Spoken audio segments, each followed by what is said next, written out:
Hello, everybody out there. Thank you for tuning in tonight to another episode of the Erasmus Expeditions. Tonight, we are going to be playing, yet again, the Expedition Engine, a system that I kind of threw together from a couple of different systems that I liked. This is, I think, the third version of that game that I made.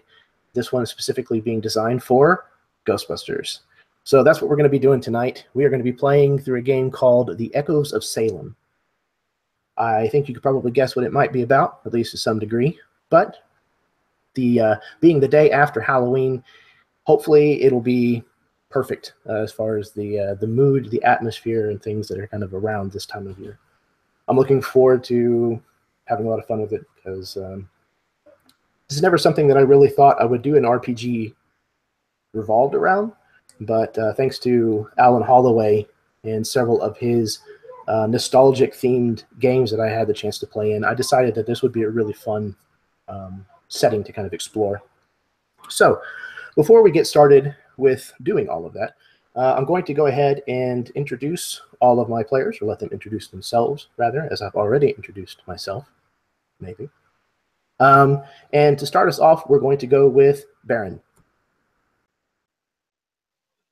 How's it going, everybody? I am Baron. I'm from the YouTube channel RWD Gaming, Rolling with Disadvantage Gaming. We do tabletop videos and some other video game videos.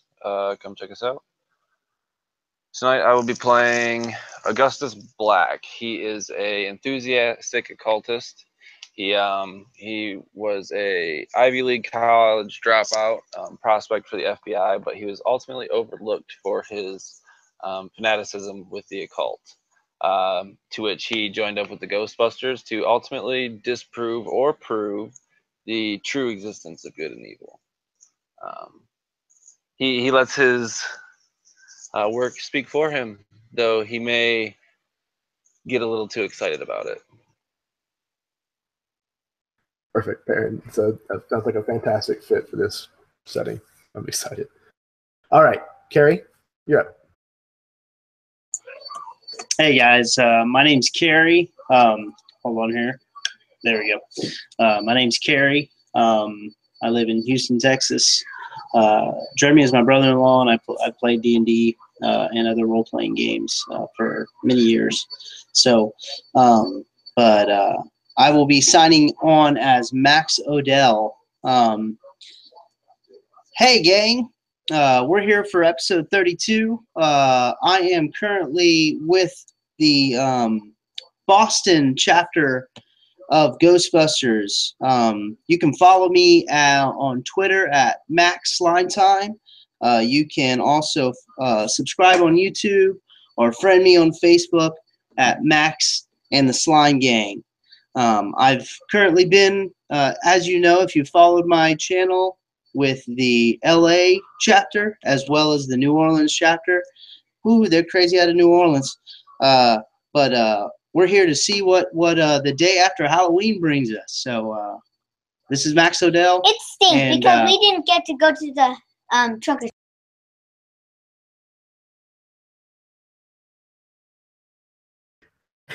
That was Sorry, guys. Everybody. My son, he is super excited about tonight. So he wants so bad to be in a game. So yeah, thank you, Carrie. Yeah, that's perfect. Another character that's going to be a lot of fun, I think, in this setting. This will be really, really entertaining. And then last but not least, we have a couple of friends of mine from real life, literally a couple, the Morgans. So why don't you guys go ahead? Hi, I'm Suzanne, and this is my husband, Andy, and he's friends with Jeremy, and so am I, and Carrie, too. Tonight I'll be playing Atlas Vogel, and Atlas likes to go around the world and find supernatural things to fight and destroy, and living dangerously while doing it. His last accident landed him in the hospital for 6 months, but he's now recovered, and he's ready to go at it again. He tried to tackle Sasquatch and didn't quite make it. He won, but he was able to take down a Yeti about 2 years ago, so he was really excited about that. So that's who I'm playing tonight. And like she said, I'm Andy. Known Jeremy for a long time, known Carrie for a long time, meeting Baron for the first time tonight. Hope we'll have some fun. I'll be playing Eugene Stein. I studied most of Dr. Egon's equipment and have tried to make improvements, but we'll see how they work. Perfect. Yeah, before we go a whole lot further, I am going to go ahead and say tonight's game is going to be an attempt at me running a PG-themed game. So we'll see how it goes. I'm going to try to keep the language down to a minimum, although there will be some spooky elements, I hope. So if that kind of stuff doesn't bother you, stick around. Like I said, hopefully the language, I can keep the language clean. But I can't vouch for everybody, especially Suzanne. I'm just kidding. All right, so originally this game was slated for BrigadeCon 2017, and unfortunately BrigadeCon's 2017 got canceled, so it is no longer going to be happening this Saturday. However, I was so excited for this game that I went ahead and decided to run it anyways. But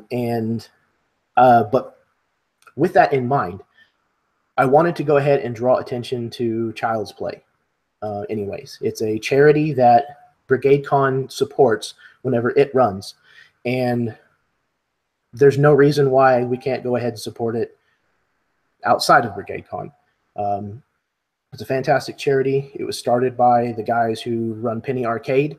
It is a children's charity that works to get games in the hands of children who are in hospitals and abuse shelters. So, truth be told, I can't think of a better charity to support than one that encourages gaming and imagination and creativity in children whenever they're in some pretty dark situations sometimes, you know. I'm a huge believer in the therapy that gaming can offer. I've found it myself, and I know countless other people who've been drawn to this hobby and found something more to it than just games. So I encourage that in teaching children to play these kinds of games and other kinds of games to take their mind off of the situations. And if I can do something to support that charity, and that something is to play games myself, then to me it's a no-brainer. It's an easy choice to make. So I put the link to Child's Play in the description down below. If you can, if you feel generous enough to do so, please follow the link and donate. You know, just a little bit. It doesn't have to be much, but it goes to a good cause. I promise you. BrigadeCon has run with this company, this charity, I think 3 years in a row. This would have been the third year, and every year it's been fantastic. So I highly encourage everybody to go over and at least check it out. So that's the little shill that I wanted to make sure was a part of this game tonight. But rolling right into another public service announcement, if you will. I'm going to take artistic liberty with some historical facts tonight. It's just kind of the way it's going to happen. And I apologize for people who might be offended by that, but sorry, not sorry. We are going to be playing, like I said, a system of my design. It's very narrative-based. It's very loose and open. So there will probably be a lot of conversation back and forth between me and the players, speaking in mechanics terms. It's a new system. It's not one that I fully understand 100% of the time. So I'm kind of figuring stuff out with my players in the thick of it. So bear with us on that front. So before we kick the thing off here, does anybody have any kinds of questions that I can answer or concerns to raise before we start the game?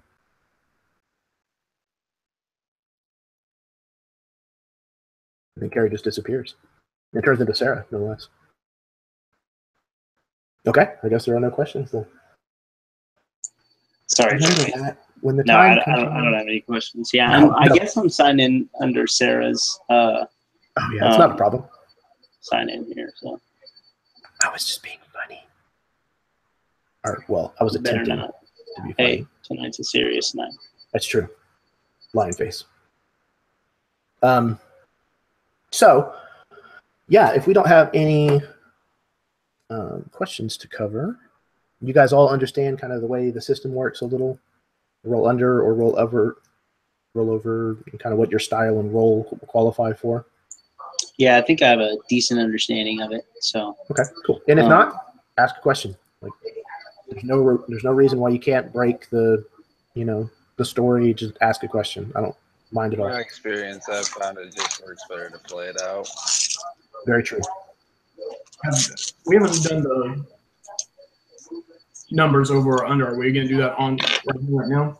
Oh, you haven't picked your stuff yet. Okay, then yeah, let's go ahead and do that.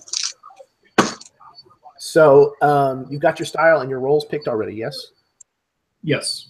Okay. So you just need to decide where your grace and force is, where you kind of lie between that slider from 2 to 7.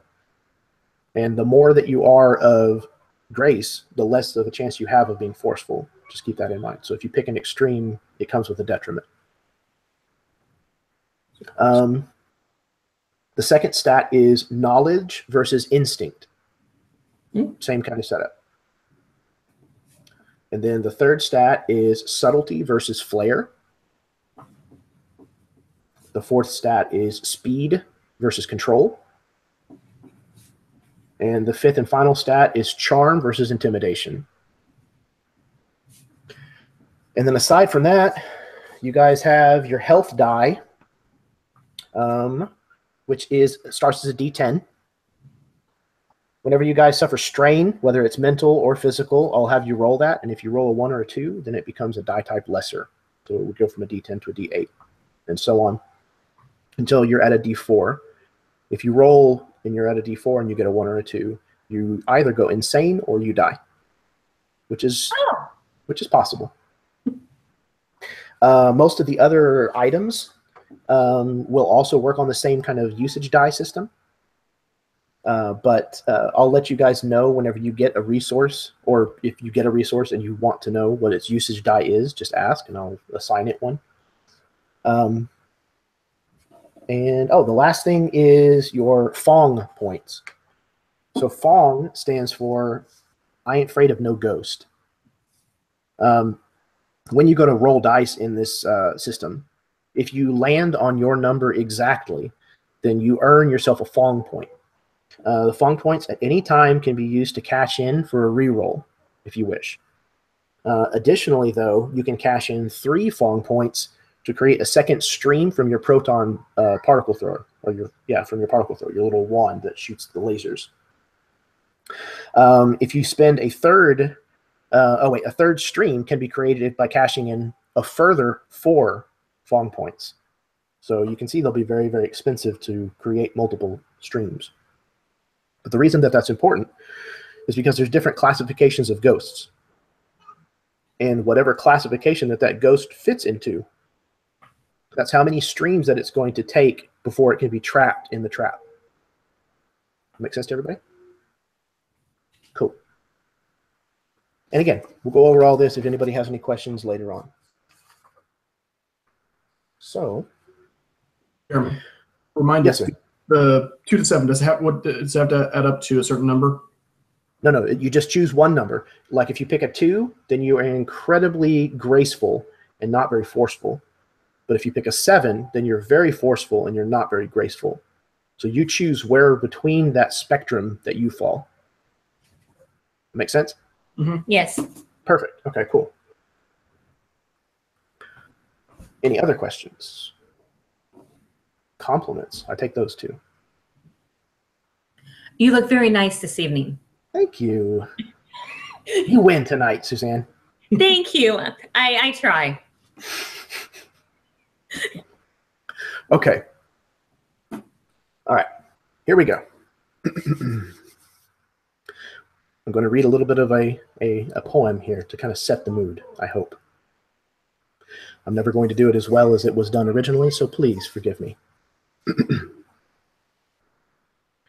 Darkness falls across the land. The midnight hour is close at hand. Creatures crawl in search of blood to terrorize your neighborhood. And whoever shall be found without the soul for getting down must stand and face the hounds of hell and rot inside a corpse's shell. The foulest stench is in the air, the funk of 40,000 years, and grisly ghouls from every tomb are closing in to seal your doom. And though you fight to stay alive, your body starts to shiver, for no mere mortal can resist the evil of the thriller.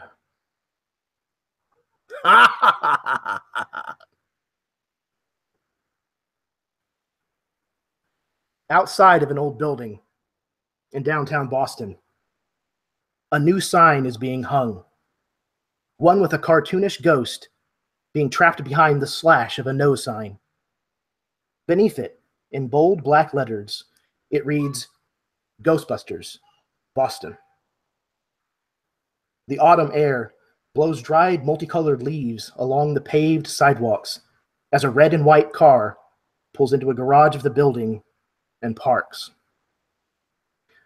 Each of you, if you would, in turn, describe your Ghostbuster as you exit the car, coming from your latest job, with ghosts in the traps that you carry. Also, if you would, when you do this description, add one element about this previous job.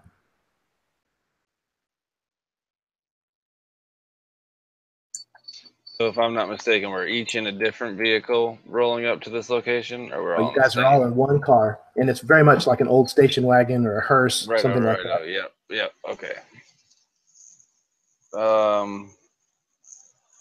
So we're adding one element of the car and one element of the ghost we just captured. One element about the job that you're coming from, you know, where it was, what you just trapped, something along those lines. All right, come back to me.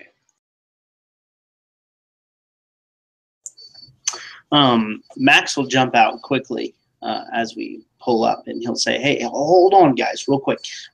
Let's back the car up just a little bit. And as he's saying that, he's putting down a camera, and he's pointing it towards the entrance of the garage. He's like, all right, guys, that's perfect. And he, like, jumps back in the car, and we'll say that whoever's driving, I'll turn to him and say, back it up. It'll look good, man. How far? Right outside the door, like we're pulling in, like, you know, like a brand new shot. You got it? All right. Oh, I got to work on this steering column. It's a little stiff. Ugh. No, that's cool. I'm like fidgeting with my phone. Like I can see like the shot through the camera. All right, yeah, back up. Yeah. Okay, yeah, that's perfect, man. All right, pull forward. When he says that, hey, put on the lights. Put on the lights. Almost hit. Put on the lights as we're pulling in, you know. And as we're pulling in, you know, we pull up, and I'll jump out, and I'll pull up the trap and be like, got him. And I'll hit the hood of the car. Let's do it, boys. I'll adjust my glasses, step out, close the door gently.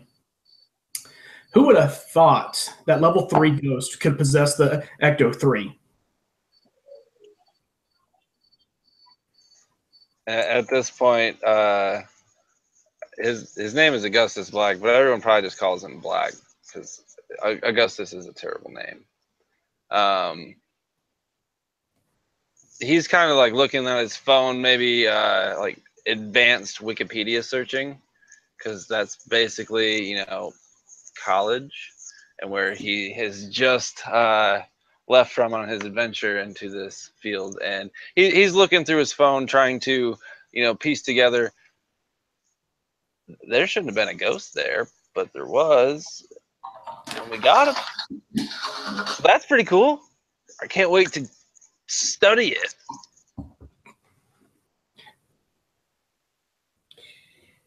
Okay, so Atlas gets out with the little ghost trap and is like, Aren't you a little cute ghost? Aren't you a little cute guy? You only took 3 ectoplasms to go down, but you're really cute even though you're level 3. I love you. And I beat the fucking shit out of you tonight. And I was like, and you tried to bite my leg off, you fucking motherfucker. And then, oh, by the way, Jeremy, I'm so sorry, Jeremy. I was trying to keep it clean, but I lost. And everybody calls him Vogel because Atlas, he's always confused. Atlas, you know how much editing I'm gonna have to do? You know how much editing I have to? You have to do that all over again. You have to do it all over again. I can't even. Oh, this is a car. This is a PG pot. This is a PG vlog. Come on. Do I have to back it out again? No, I got that shot. That's good. Okay, that's good.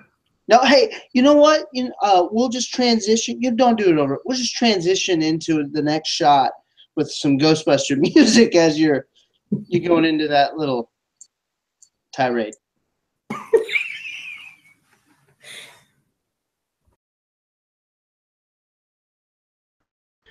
And as you've kind of got settled in and you're making a lot of noise, you hear the door near the back of the building kind of open and slam shut.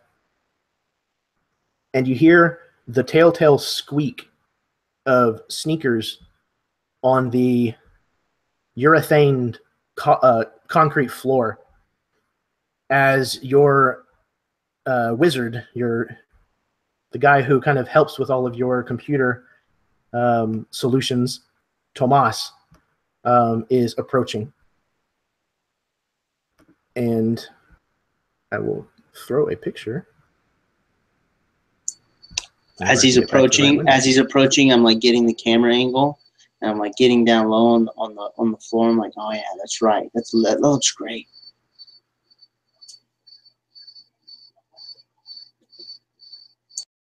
And in comes Tomas with his telltale satchel slung over his shoulder, kind of jingling with all of the buttons and various nerd crap that he keeps hanging from it. Sorry, guys. Sorry, I'm late. Well, it is complicated. And you can see that he's got like a little bit of like filling. Looks like maybe lemon donut filling kind of at the corner of his mouth. All right, Tomas. How was Halloween, man? Oh, Halloween was good, man. You know, I watched the Lord of the Rings trilogy from start to finish. Sounds exciting. It was. Oh no, totally the extended. This is the only one you can watch, man. Yes. So, what'd you guys get? Huh? Was it a nasty one? 3 ghosts. Not too difficult, but we're gonna have to clean the engine out. He slimed the engine. Oh wow! So it's all like boogery and snot. Level 3 boogery and snot. Level 3 snot. Oh man, yeah. That's like that crusty stuff. Like that level 1 doesn't get crusty. That level 2 is, and level 3 is super crusty. No, it's like an eye booger in the engine. It's not good. Okay, that's fine. You don't have to say it anymore, man. I got you. So, did you guys trap it yet, or like? You just got back? Or? I'll hold it up and I'll say, yep. And we got the shot and everything, man. So it's going to be great. Oh, cool. These would go a lot faster if you quit trying to set up shots with the ghost actually attacking us. Hey, look, man. Look. I am the cops of Ghostbusters, okay, man? I mean, like, you saw what I did with L.A. You saw what I did with L.A. I mean, don't doubt me. Some of those Nord detectives that came back – their numbers did go up. Yeah, if you remember episode 7, for all of our fans out there, I was interrogated by that trio of evil detective noirs, Skanked and Johnson. I say your work kind of reminds me a lot of Michael Bay. It's great. Michael, I'm that shaky? Wow, I must make people sick. Well, you said it. Hey, Tomas, how's it hanging? Missed you, dude. Yeah, and he kind of like flinches away from Atlas just a little bit, like maybe expecting like a slug to the arm or something. He's almost got his hands kind of halfway up defensive. The back around his shoulders. We're going to kind of say that Atlas put his arms around his shoulder and kind of give him a hefty smack on the back. And, it's good to see you. Ow. Yeah, Atlas, it's good to see you too. This Lord of the Rings. So did the Lord get the ring? What? No, Atlas. You don't understand. Here, just help me with the proton packs. Mine was pointing a little bit to the left. We need to make some adjustments. Oh, yeah. Okay, sure. Yeah. Yeah. I'll go do that. And he kind of hustles around towards the back of the car. I'll go back and help him with proton packs.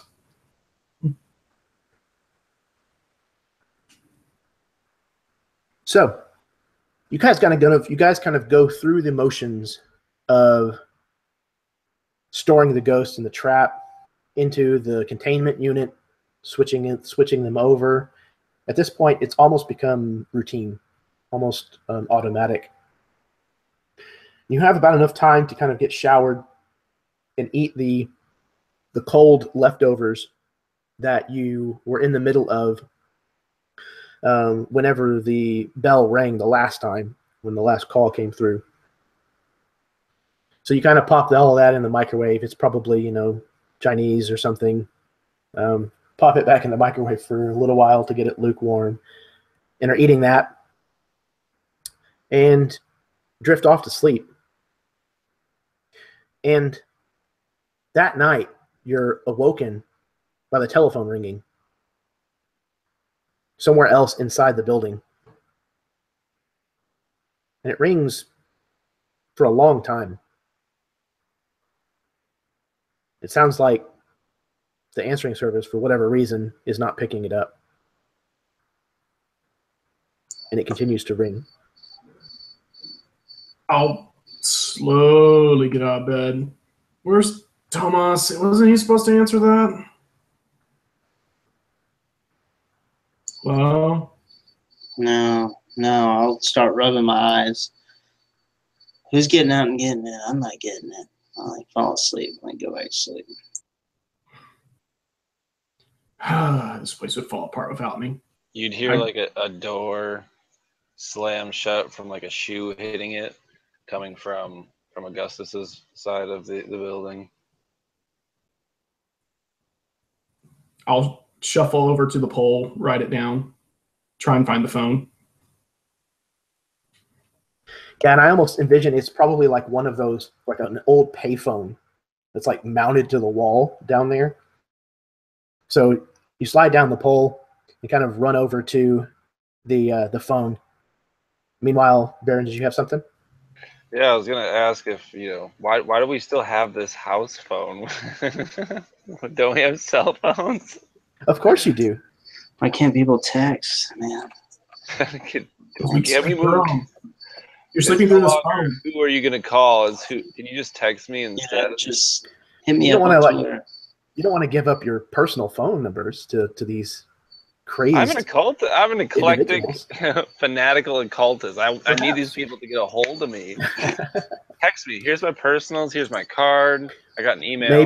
Maybe you guys had somebody in your unit or whatever before who was a little bit of a nut and decided that landlines were the only secure way to talk about this stuff.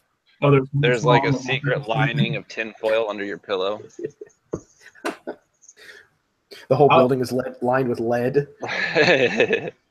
I'll be good. I'll make it over to the phone and do the whole put my hand on the wall, pick up the receiver. Hello? There's kind of silence for a minute. I'm sorry for calling so late. This is the Ghostbusters? Yes. Oh, thank God. Listen to me. Oh, he hasn't improved. We'll see. Yes. I need your help. Desperately. As soon as you can come. All right, what's the address? Hey, it's the Salem Witch Museum. It's in Salem, Massachusetts. And he rattles off an address to you. 555 Southampton in Salem. Please, can you be here tomorrow? What was your character's name again? Stein? Stein. You get if your phone go off in your pocket and you pull it out and look at it and it's a text from Black. Ask about the money. And like 3 exclamation points. You realize we do charge for these services, right?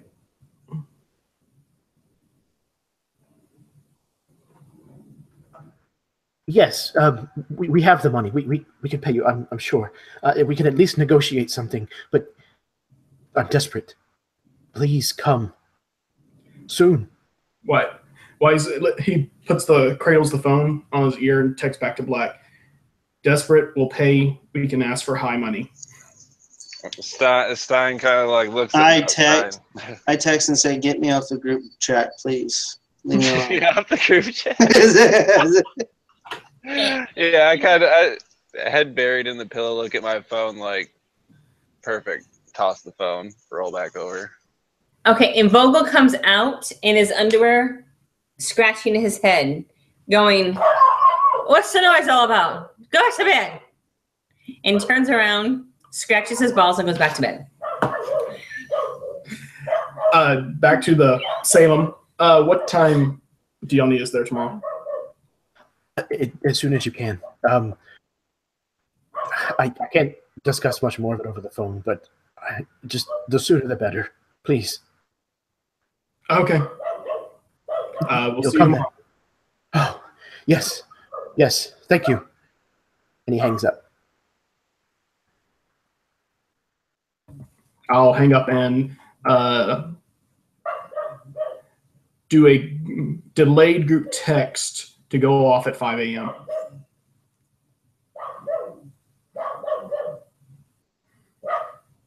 And at 5 a.m., whenever all of your phones ding and activate and go off,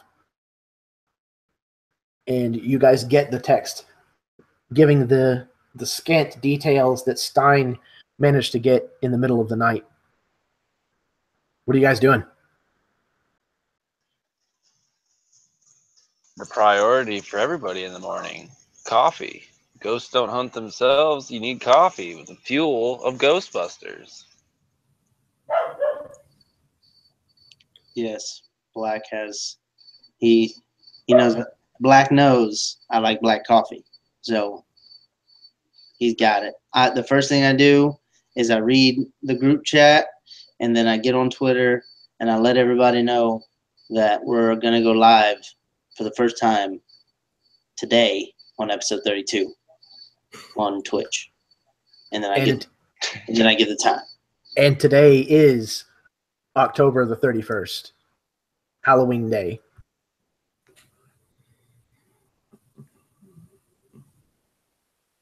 I would have gotten up about half an hour early, gone and got some donuts, and left them on the front desk. When everybody starts falling down, they could get some. Black is smoking a cigarette, drinking his coffee, and someone goes to say something, but mornings are for coffee and contemplation. Coffee and contemplation. I say, hang on real quick, and I pull out like a GoPro. I say it one more time, and I like try to get a shot. Like, how does it, Black? One more. Coffee and contemplation. Perfect. With the mug and the shot, everything, you got it perfect. Awesome.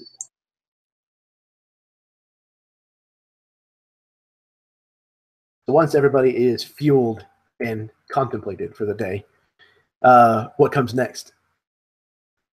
You guys headed out to Salem? Are you making any stops on the way there? I drove yesterday. I'm not driving today.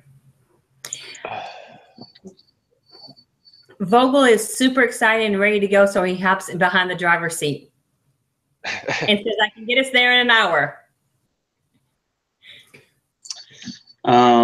This will be amazing. And I put the GoPro right in front, right, like mount it, like facing her while facing Atlas while he's driving.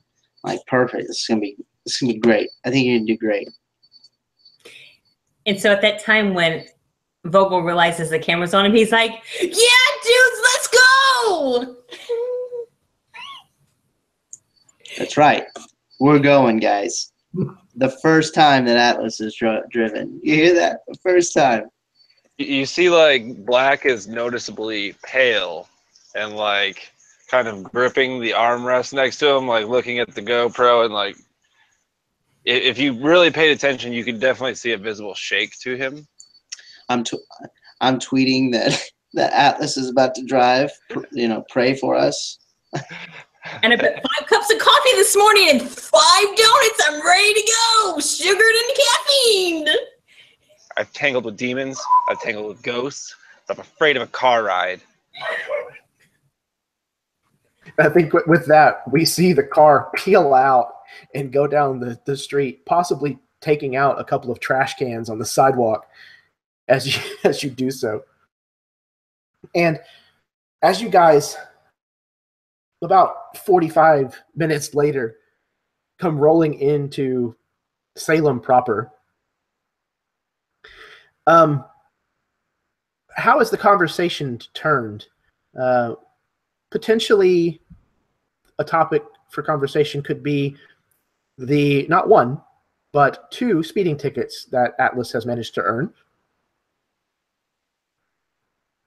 Atlas, we're live on Twitch right now. And here's the first question from the Twitch feed. How much in speeding fines do you owe in a lifetime? And that is from Slime Addict 3. Man, I don't know, maybe 50,000 by now. I'm gonna edit this, but I think that's a federal crime. But I'm not gonna. I don't know. Never mind. I don't know that. I don't know that. I just go fast. Everybody should go fast. Like Speedway, let's go. I checked the database. It's actually 51,493 and 28 cents. Hashtag that. I'm gonna put that up. And I start tweeting.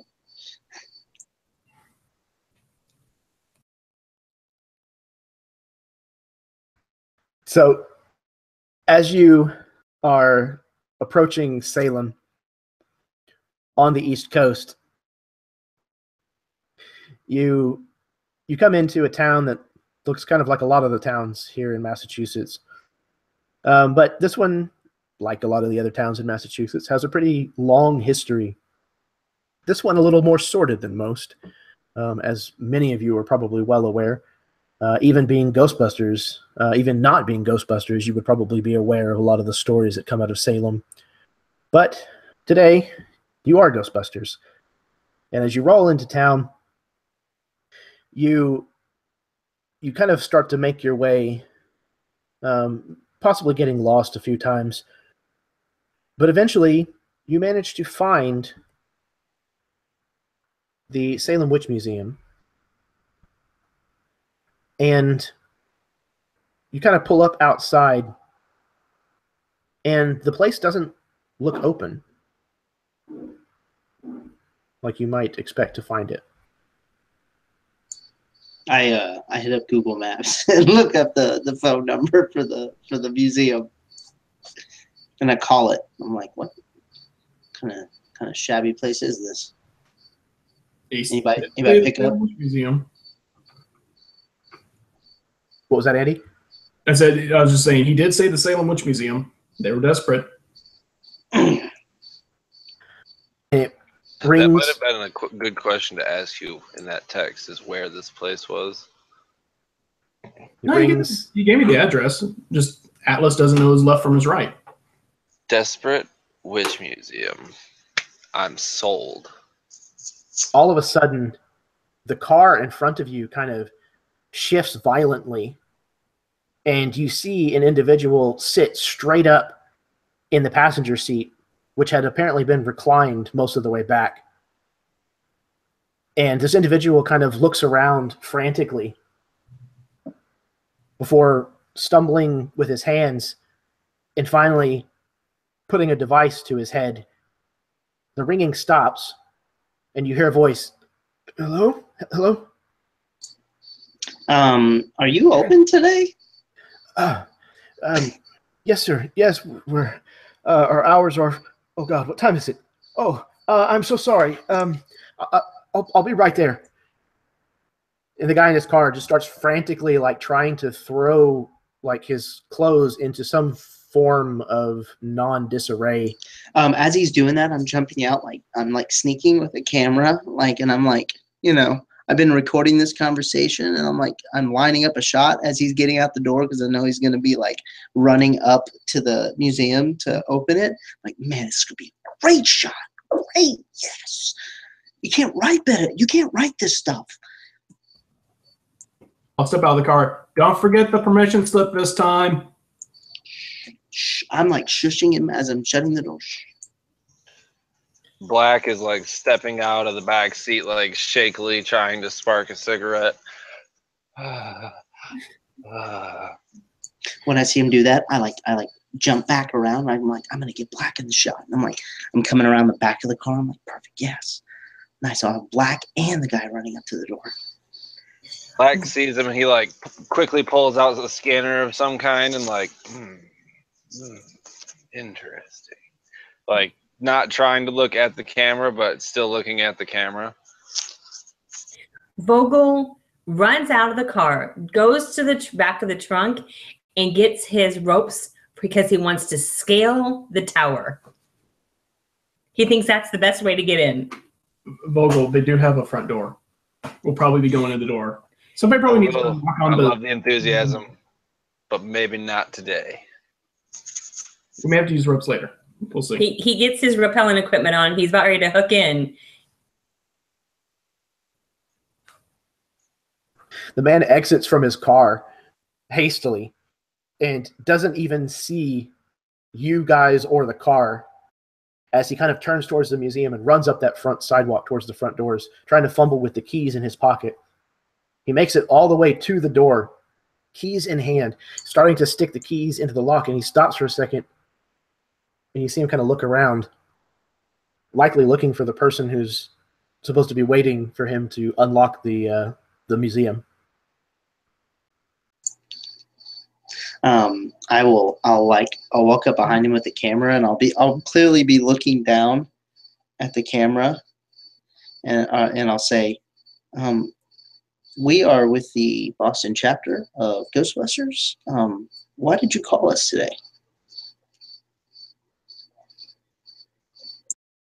This gentleman kind of looks at you for a second, and then looks down at the camera and looks back at you.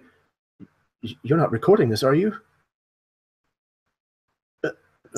Well, I'm not recording on this camera. I'm live streaming on Twitch on another camera. It's for insurance purposes. Yeah, strictly, because we do have violent clients sometimes. He kind of reaches his hand like in front of the camera lens. You can't broadcast. You're doing this live. This is a private affair. Do you know how much publicity you're going to get? And he kind of stops for a minute. And he kind of straightens up his tie a little more and like tucks his shirt in. Of course. He kind of reaches up and realizes his face is kind of stubbly, and he kind of looks shocked. Oh, yes. Okay, I'm ready. I repeat the question. What was the question? Why we are from the Boston chapter of the Ghostbusters. Why have you called us? Oh, right. Okay. He kind of strikes like a almost a pose that looks like it might be painful to hold. And he says, I'm Dr. Ellis McIntosh, the curator. And he kind of makes this half-hearted grand gesture back behind him to the building the curator of the Salem Witch Museum. And he kind of drops his voice dramatically. And then he straightens back up. Oh, yes, I called you to come and deal with the problem that we're having. And he becomes serious again. Show us in. And I still have the camera on him. Ooh, Yes. how many ghosties do you have? I like ghosts. Have they He slimed kind you of- yet? He kind Slime of tries to is good. shush you. Lots of slime, lots of green slime is great. Oh, no, please, just hold on. We'll be in a moment. And he kind of turns around and very quickly opens the door and kind of ushers you guys in as he's kind of looking up and down the street outside. Nice. Yeah, we come in, and I like turn around and I'm gonna get a shot of him shutting the door.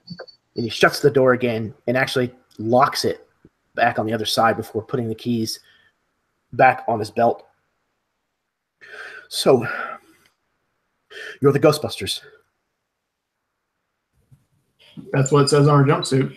That's what it says. We bust ghosts, we bust him out. Right. I suppose this takes a little bit of brawn and tenacity, not necessarily a lot of smarts. Good. Oh, more smarts than you realize. I have brawn. Oh, Tenacity. yes. Of course, forgive me. I didn't mean any offense. But smarts? I don't know. No, I'm sure you're brilliant. I do like to beat the ghosts up. That's wonderful. That's good. You got any ghosties? Hey, real quick, Atlas, there's a question coming in from the Twitch feed. What is your IQ score? That people just think you are amazingly genius. They're curious.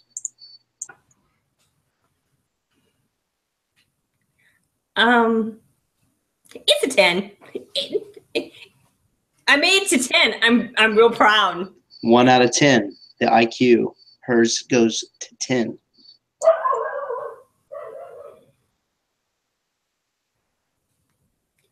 So what has been haunting your witch museum? Ghosts. He said ghosts. Well, yes. To be more specific, there's a small ghost, the ghost of a girl, and she apparently has been here the last 3 nights, around the stroke of midnight.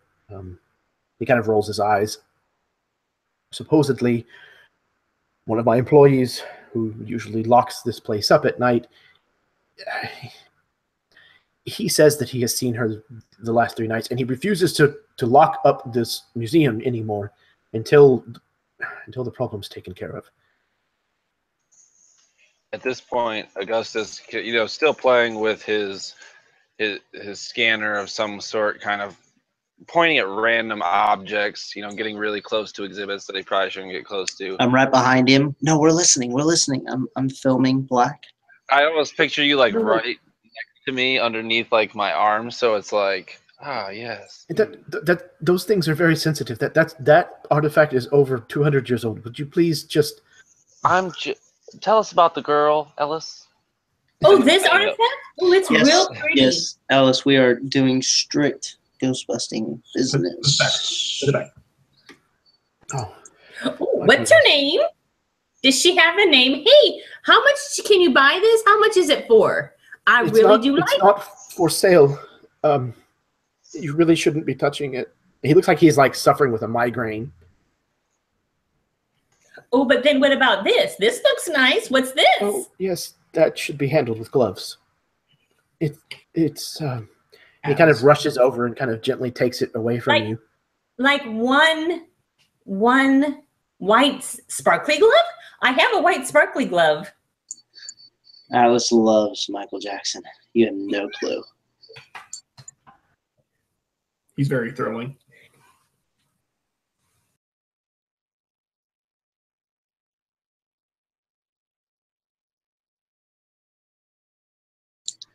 Oh, there you go. I was making sure you knew you were muted. Yeah, sorry, I was typing. I was assigning everybody a Fong point because those role playing is killing it.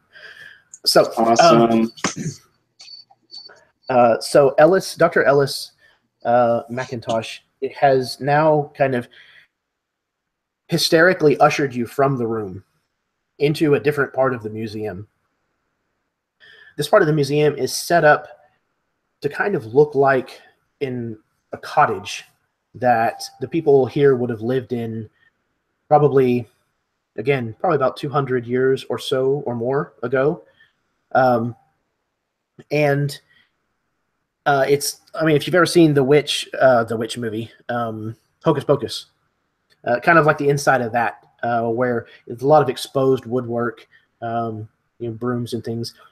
Something that dominates the room, that has, a couple of different sets of track lighting kind of pointed at it, is a cauldron that's probably 3 foot in diameter at its largest.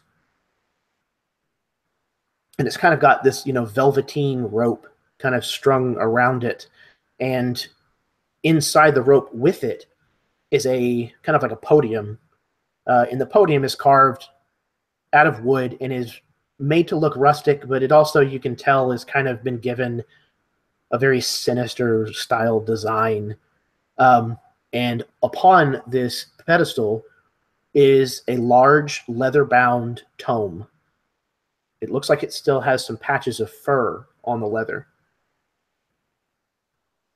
I think Augustus would kind of like set the scanner down, and like a real sense of interest would, peek on his face, and he would almost beeline for these artifacts, if you will, recognizing them as like particularly, I don't know the word I'm looking for. He wants to check these things out. Vogel goes up and tries to pet the tomb because it still has fur on it, and you should always pet things that have fur. Dr. McIntosh takes 3 strides across the room, no, screaming, and tries to manhandle Atlas. It's as I'm recording all of this. Yes, I love Atlas. And despite the commotion, slowly and methodically, Black is putting on some delicate gloves so he can kind of open this tomb, while the curator is tome is curator is dealing with Atlas, because curiosity has got me right now.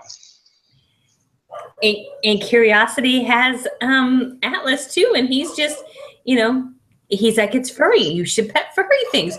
Don't you pet furry things? Do you have a cat or a dog that you'd like to pet?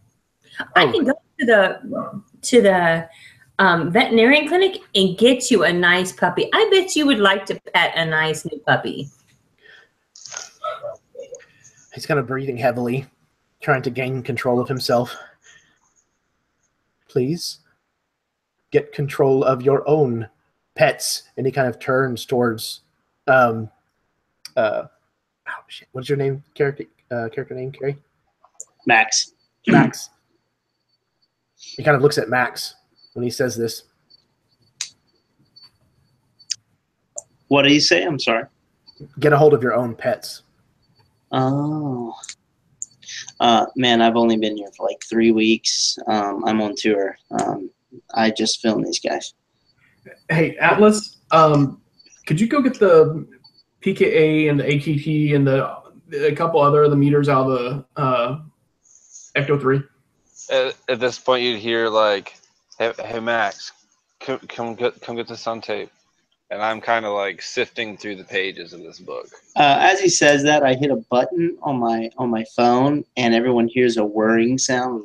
And all of a sudden, out of my proton pack launches a small drone, and you notice that it comes up above me, and then it starts slowly. It goes up maybe 10 feet, and it starts slowly rotating. You can tell if you look at the camera, it's sort of rotating around the cauldron, getting a nice shot as I'm coming up to Black with the camera. Man, oh wow, this book is ancient. What is it? Left side. Get on my left side. Left side's my good side. Perfect. Yeah, right. It's perfect. And Black, as you're thumbing through this, it doesn't take more than opening this book, and as you do so, it kind of creaks. The leather just kind of opens. These pages look like they're ready to fall apart. I mean, this thing is very, very old. The ink, the red ink, has even started to kind of turn a brownish color over time. And it takes you no time at all to realize that this is a grimoire, and not a reproduction of a grimoire. That this is a real, genuine, authentic spell book.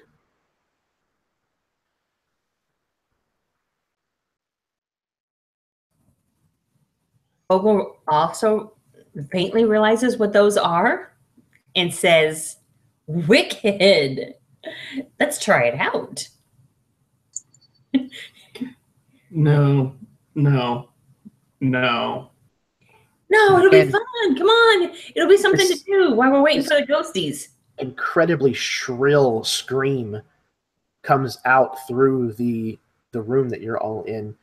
And nearby, one of the glass cases actually shatters just a fracture. And you all kind of turn around and see the museum curator, Dr. McIntosh. His face is completely flushed, and the veins in his head and neck are just like standing out away from him and pulsing.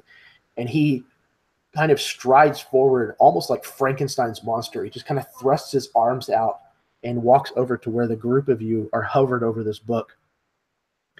Please take your hands off of the book. I'm like getting him in the shot with like overlooking the book. I'm like, yes. Hold it real quick. Hold it there, Black. I think at this point, like, even with a little bit too much energy, Black shuts the book. You know, the dust flies up into the air. Yes. No, I think Ellis is right. We should shut the book and like nonchalantly like dust my hands and now go like start fucking with the messing with the cauldron, like trying to. He kind of meanders over to a chair and kind of lowers himself down into it, his head cradled in his hands. I said, it'll be okay. It's all right. We'll get the ghosties for you, and then everything will be a lot better for you. You look like you need to go to the restroom. Are you okay? Do you need to go take a crap in the restroom? Oh. Another edit. Atlas, another edit. I use crap and not shit. Another. Eugene.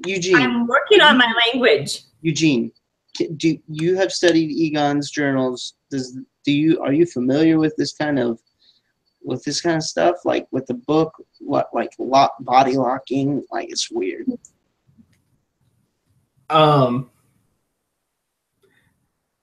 can take a look, see what I can find out. Okay, so those of you who have been in the vicinity of the book and or the cauldron, we're going to go ahead and get a roll from you. So get your D8s ready.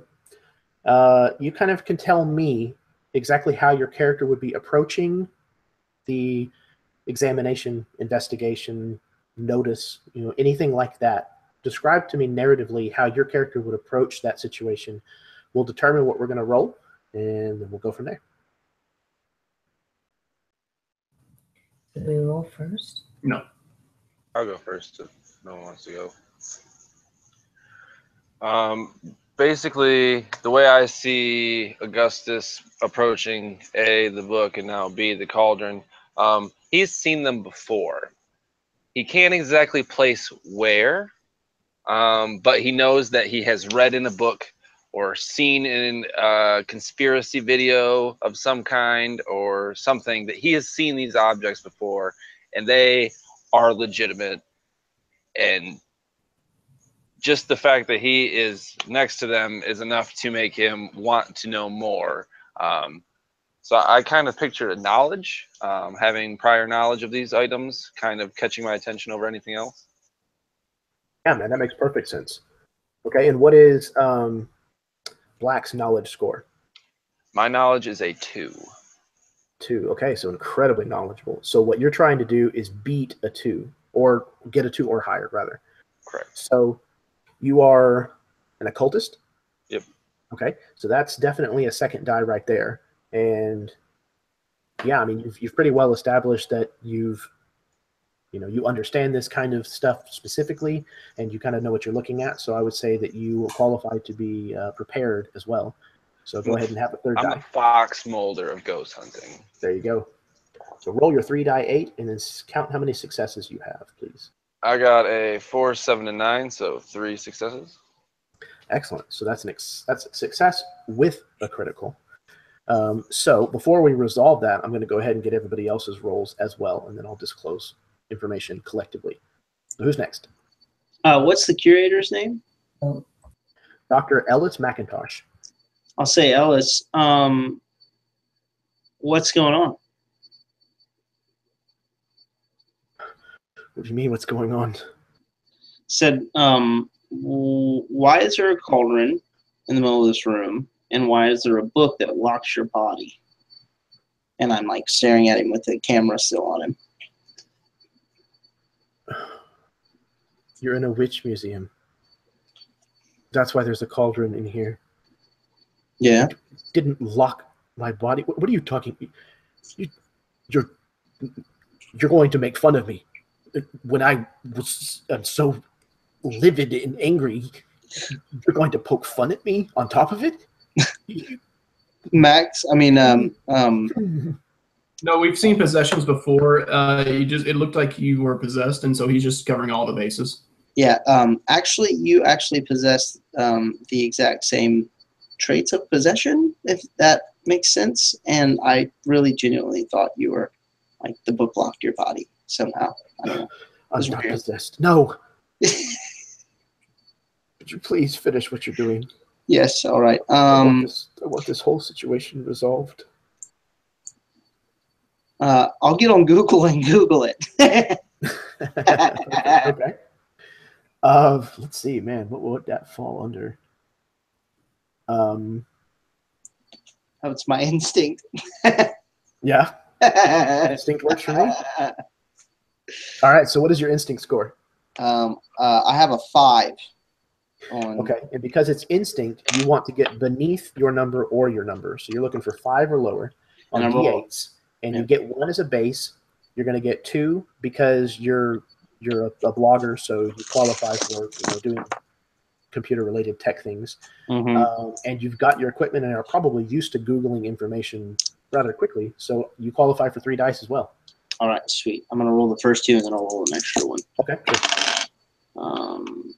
That's 6 and 11. You count them individually instead of adding them together? Oh, I'm sorry, Jeremy. No, you're good. You had 6. I don't remember what they individually were. Okay, so yeah, just go ahead and roll them again. 8 and 3. Okay, so you've got 1 success, 1 failure. And then a 2. Okay, so you've got 2 successes. So you managed to do it and do it well. Okay, cool. And then last but certainly not least, we'll go to Stein, and Atlas. Stein will start flipping through notebooks that he's kept of Dr. Egon's journal to see if he can find anything about Salem witches. Okay. So that sounds like a very similar type thing, where you're probably going after research as opposed to just your own intuition. So I would imagine you have a pretty high instinct? No, probably not. No, high knowledge. High knowledge, okay. So you might be able to qualify if you're trying to do it quickly. You might be able to qualify under speed. My speed's pretty good. I figure I read fast. Okay. So yeah, there's a lot to Egon's notes. And so there's quite a bit to have to go through to find all of this. And although it's properly indexed according to Egon, his system of organization just doesn't make sense to you. No. So you have to be fast to go through it. So, okay. So you'll qualify for obviously your base die, and then you'll qualify second for being a tech head. Similar to, are you a tech head or a scientist? I believe I'm a scientist. Let me check real quick. regardless, the same kind of Don't field. stick it. Okay, same kind of field as Egon. So you qualify for a second die, and you have his notes with you. So you also will qualify for 3 dice. All right. And what is your speed? Speed is 3. Okay, so you want a 3 or higher, and count how many successes you have. That's a 1, a 5, and a 7. So 2 successes. All right, so also you do it, and you do it well. Okay, cool. And last but not least, we have Atlas Vogel. Okay, Vogel runs up quickly and takes his fist and knocks on the side of the cauldron and goes, if it looks like a cauldron and sounds like a cauldron, it might be a cauldron. Yes! And then puts his head inside and goes, double, double, toil and trouble.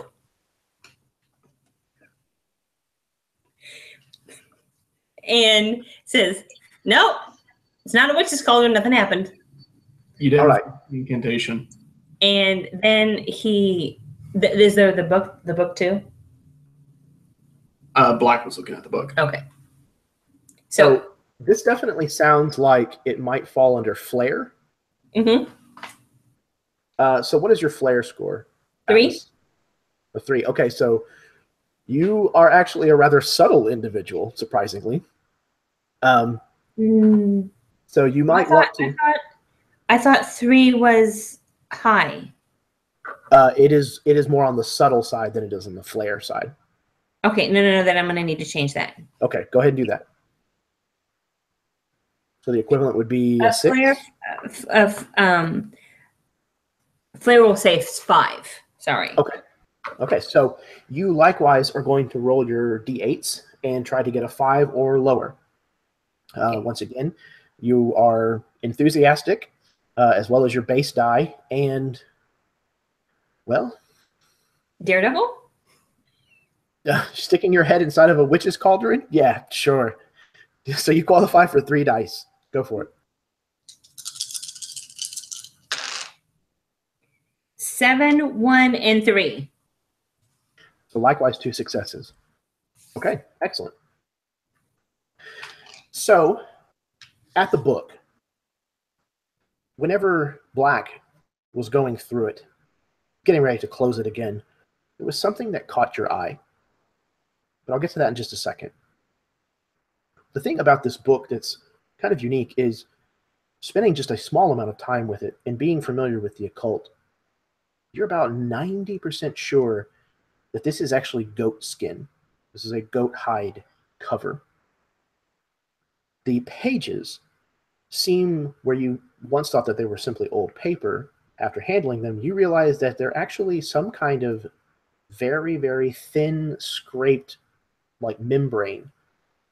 You think it might be pork, but you also know that pork and human flesh sometimes can be a little hard to tell apart, and grimoires were not unheard of to be written on either, or a mixture of both. The red dye that you thought had faded to brown over time, you realize was likely blood. And one of the things that caught your attention, other than the makeup of this book, is that it belonged to a witch by the name of Tituba, Tituba. And we'll get into that with somebody else's tidbit here. But one other thing about the book caught... dang it. Carrie, your character's name again? I'm so sorry. Max. Max. Okay, caught Max's eye. As Black was going to shut the grimoire, Max, you noticed a smudge on one of the pages that looked definitely out of place. Looked almost like a partial fingerprint, maybe? About the same size and shape. I'll point it out. Say, what is that? I'll even like take out my camera and like take a picture of it, get a shot of it. Okay, and as he's doing that, what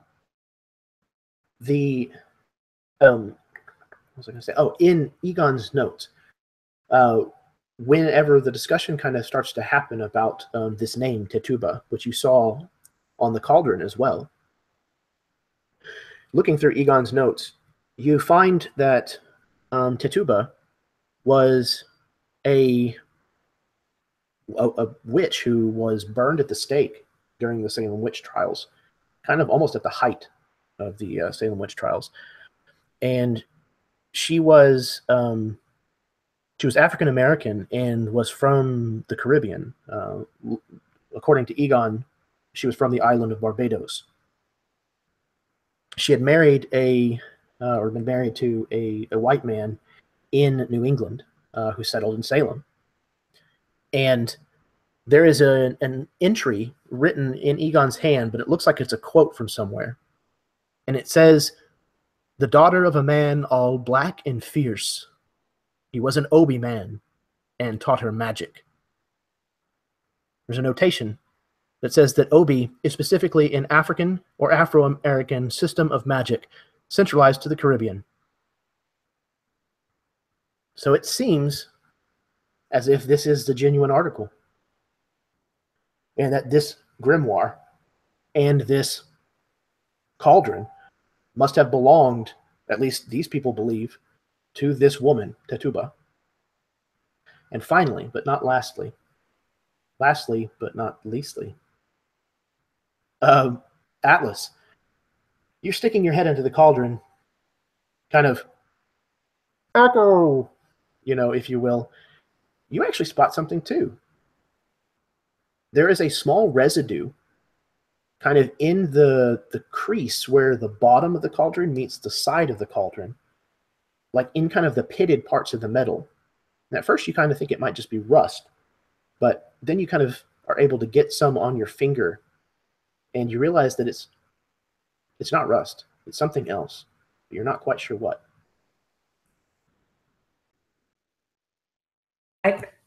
Before I wipe my finger off, I go up to Simon and go, "Look what I found me in the big pot." And I stick my finger really close to his eyeball.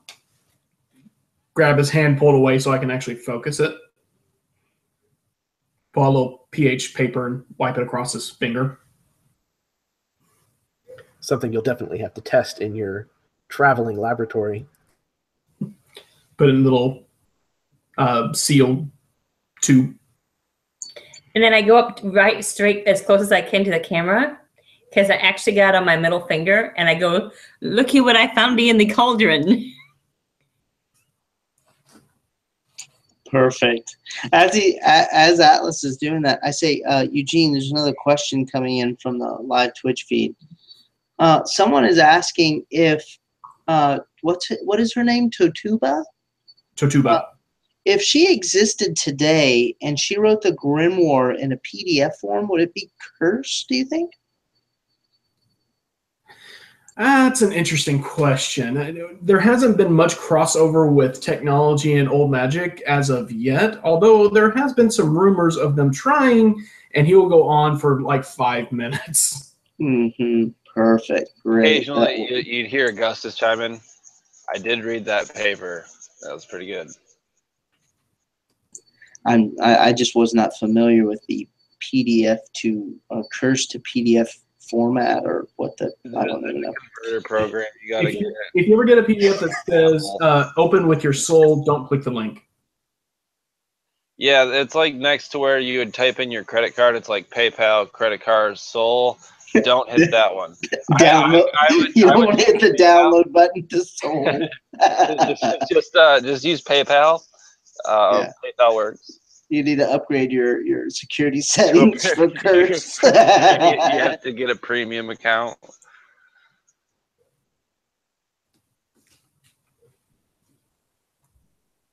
Oh, there's so much about this that is so right. Okay.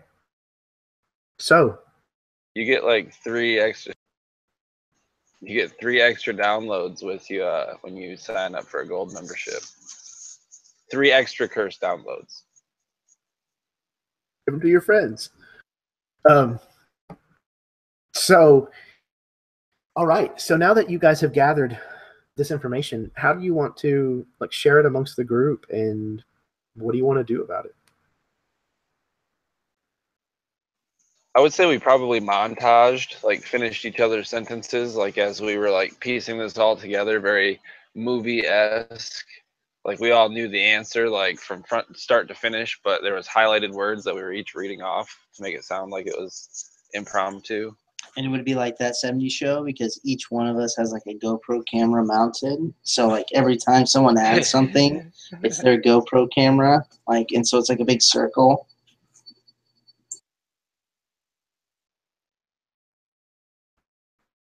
Perfect. So, when it seems like you've kind of arrived at your understanding, at least as far as it's going to get you thus far, Dr. McIntosh is kind of looking at you, just completely just exacerbated, just like he's done with this already. And by the time you finish, he's actually asleep with his chin down on his chest, and there's a little bit of drool running down his tie. He's just kind of...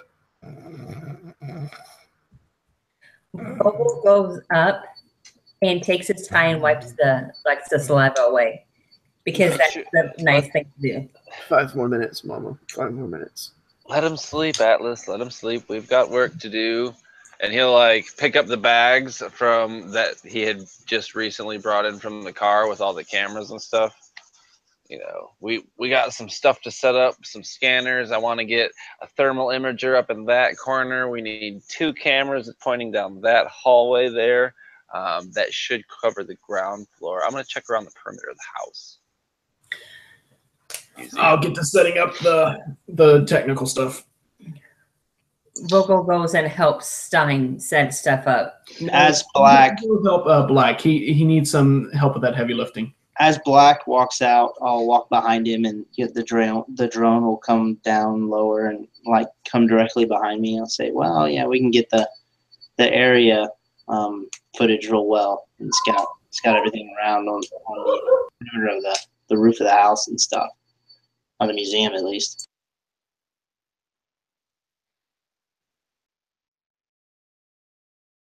So as you guys kind of set up all of your equipment in the various places of the Salem Witch Museum, and the day progresses, you once again are eating takeout at some point, you know, sitting on the floor or various chairs that you've managed to kind of scrape together in this museum. Dr. Ellis has kind of been checking on you more than he probably has to, but you can tell leaving you alone in any of these rooms makes him incredibly anxious. So you think he might disappear occasionally, just maybe to pop some Pepsid or maybe Valium or a mixture of both. And eventually, night begins to set. I assume that the intention is to stay here until the following midnight to try to... I just assume that paranormal activity happens at night, but I guess this is a witch museum, so I could be wrong. Well, the curator did say it happened the last 3 nights at midnight. So actually, Vogel bought his Halloween costume, was hoping to go trick-or-treating. He brought his bunny suit. He's absolutely able to do so. Okay, he's gonna go out and get some trick-or-treat and bring some candy back for everybody. Matter of fact, Vogel, as you're kind of coming back a little bit later than the... Well, I was going to say just the kids, but when the rest of the kids have gone home already, and you have a pillowcase or a plastic pumpkin or whatever, just brimmed filled with candy. Plastic pumpkin. Pumpkin. It's probably a little white ghost, if I had to guess. It has the Ghostbusters sign on it on one side, and on the other side, it has a jack-o'-lantern, and nice. that glows. It's really cute. Perfect. Yeah, I imagine Atlas probably painted the logo on there himself, you know, as a promotional move. Probably encouraged by Max, no less. He was handing out flyers, you know, to people in the neighborhood. In exchange for candy. Perfect. Flying off the shelves on our internet marketplace. It's true. We sold 6 of them. 6. Yes. Cha-ching. And he was offering harvested slime to people, but there were no takers. Doesn't travel well through the mail. Surprisingly. So as you're headed back, Atlas, you find yourself turning down a road that is a little more abandoned than you might have realized it was before you get about 3 houses down or so. And you realize that there's a little bit of fog kind of setting in. It's pretty normal for this time of year, this close to the East Coast. But you find yourself with just a little bit of that somewhat familiar kind of eerie feeling as you're kind of making your way back to the museum. And it particularly gets kind of intense as you're passing a scarecrow display in somebody's front yard. It's one of those things where it looks like they took their old clothes and kind of stuffed it with hay and posed it some way. And it's got a pumpkin for a head. And something about it is just creeping you out. And you could swear that as you're kind of passing it by, you could swear that it's not just a trick of the light, that the face of the jack-o'-lantern actually must have pivoted when you weren't looking to kind of watch your progression down the street. It kind of gave me all the feels, kind of got me excited, kind of got me a little spooked out. He's thinking that this is the best Halloween ever.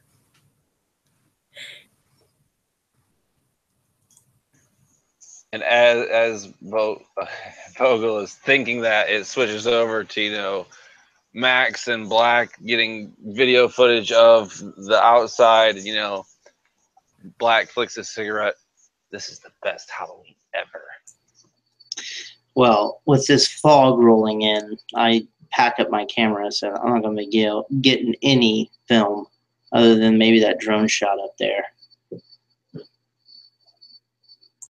Yeah, you kind of have the drone like up above the fog, kind of filming Salem, like shrouded in fog. And, as Halloween kind of settles down for the evening. I look in on the phone. I see if there's anything that sticks out as the drone's going around. There is actually something that you notice.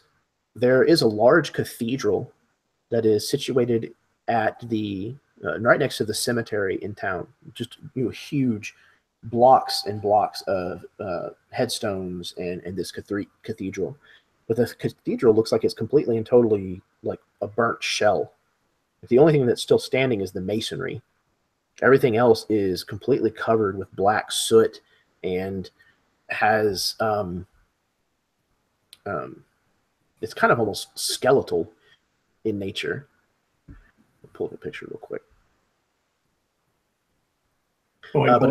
Stein is the computer going, best Halloween ever.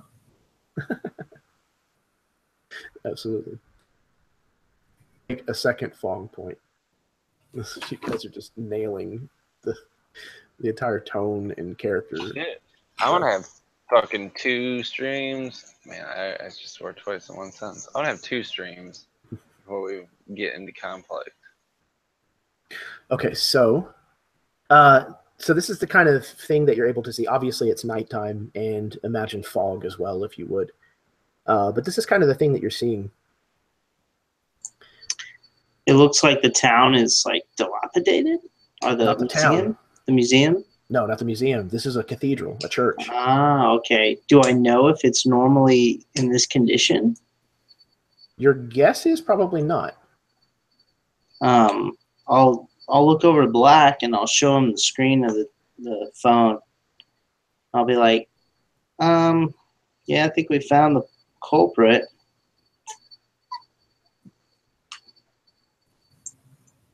Would, I guess, if I had some integral knowledge of like these couple artifacts, would I have any like maybe just related information about that locale?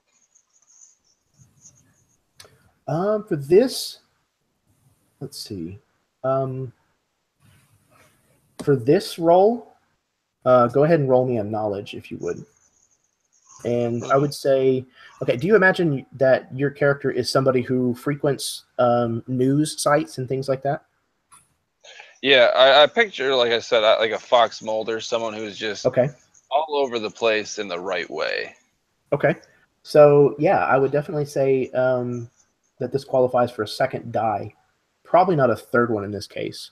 So go ahead and roll those 2 dice against your knowledge score, and let's see what we can come up with. Knowledge is a 2, and I rolled 2 6s. Excellent. Okay. So you did it, and you did it well. So, yeah, you actually remember reading about this either on the internet or maybe even you actually still read newspapers. You read about this a couple of days ago in Salem here, that there was a cathedral named Saint Anastasia's. And this is probably why you read about it. It was a couple of days ago that witnesses said during a sermon about the potential dangers of Halloween, oddly enough, that all of the candles' flames suddenly jumped to 6 feet in height, burning the candles down incredibly rapidly.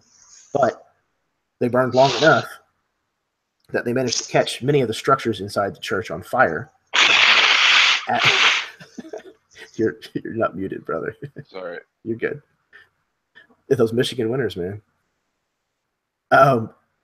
And as it began to burn, there was a mad cackling laughter that was echoing throughout the cathedral.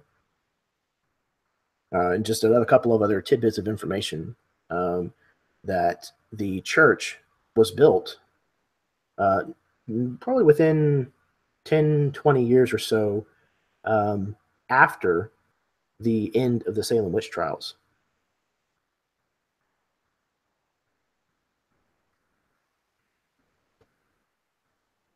Meanwhile, back inside the museum,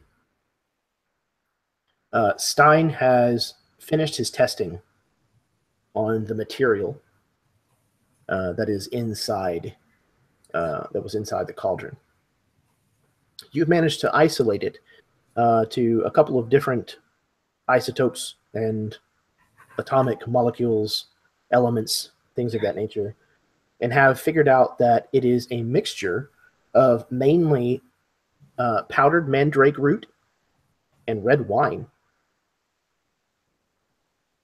Interesting. I'll stand up and stretch, knowing that both Max and Black are outside, and go out and tell them what I found. So Atlas found mandrake root and wine in the cauldron. Interesting. Man, I should have drank my finger. It might have tasted good. Love me a good Rudy wine.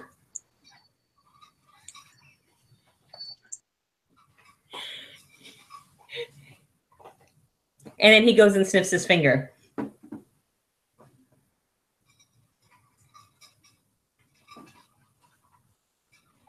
Oh, with the following information gathered under your investigation, put into the file as you will, is there anything that you guys are attempting, anything else that you guys are getting up to before the midnight hour rolls around?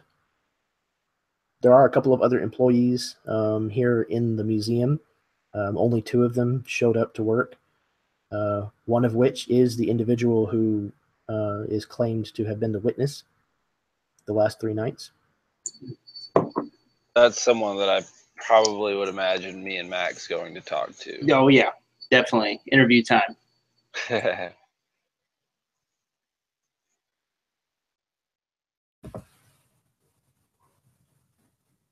Vogel, sensing the near hour and hoping that there are ghosts, gets suited up and ready to go. Grabs all his stuff that he feels like he needs for a good fight.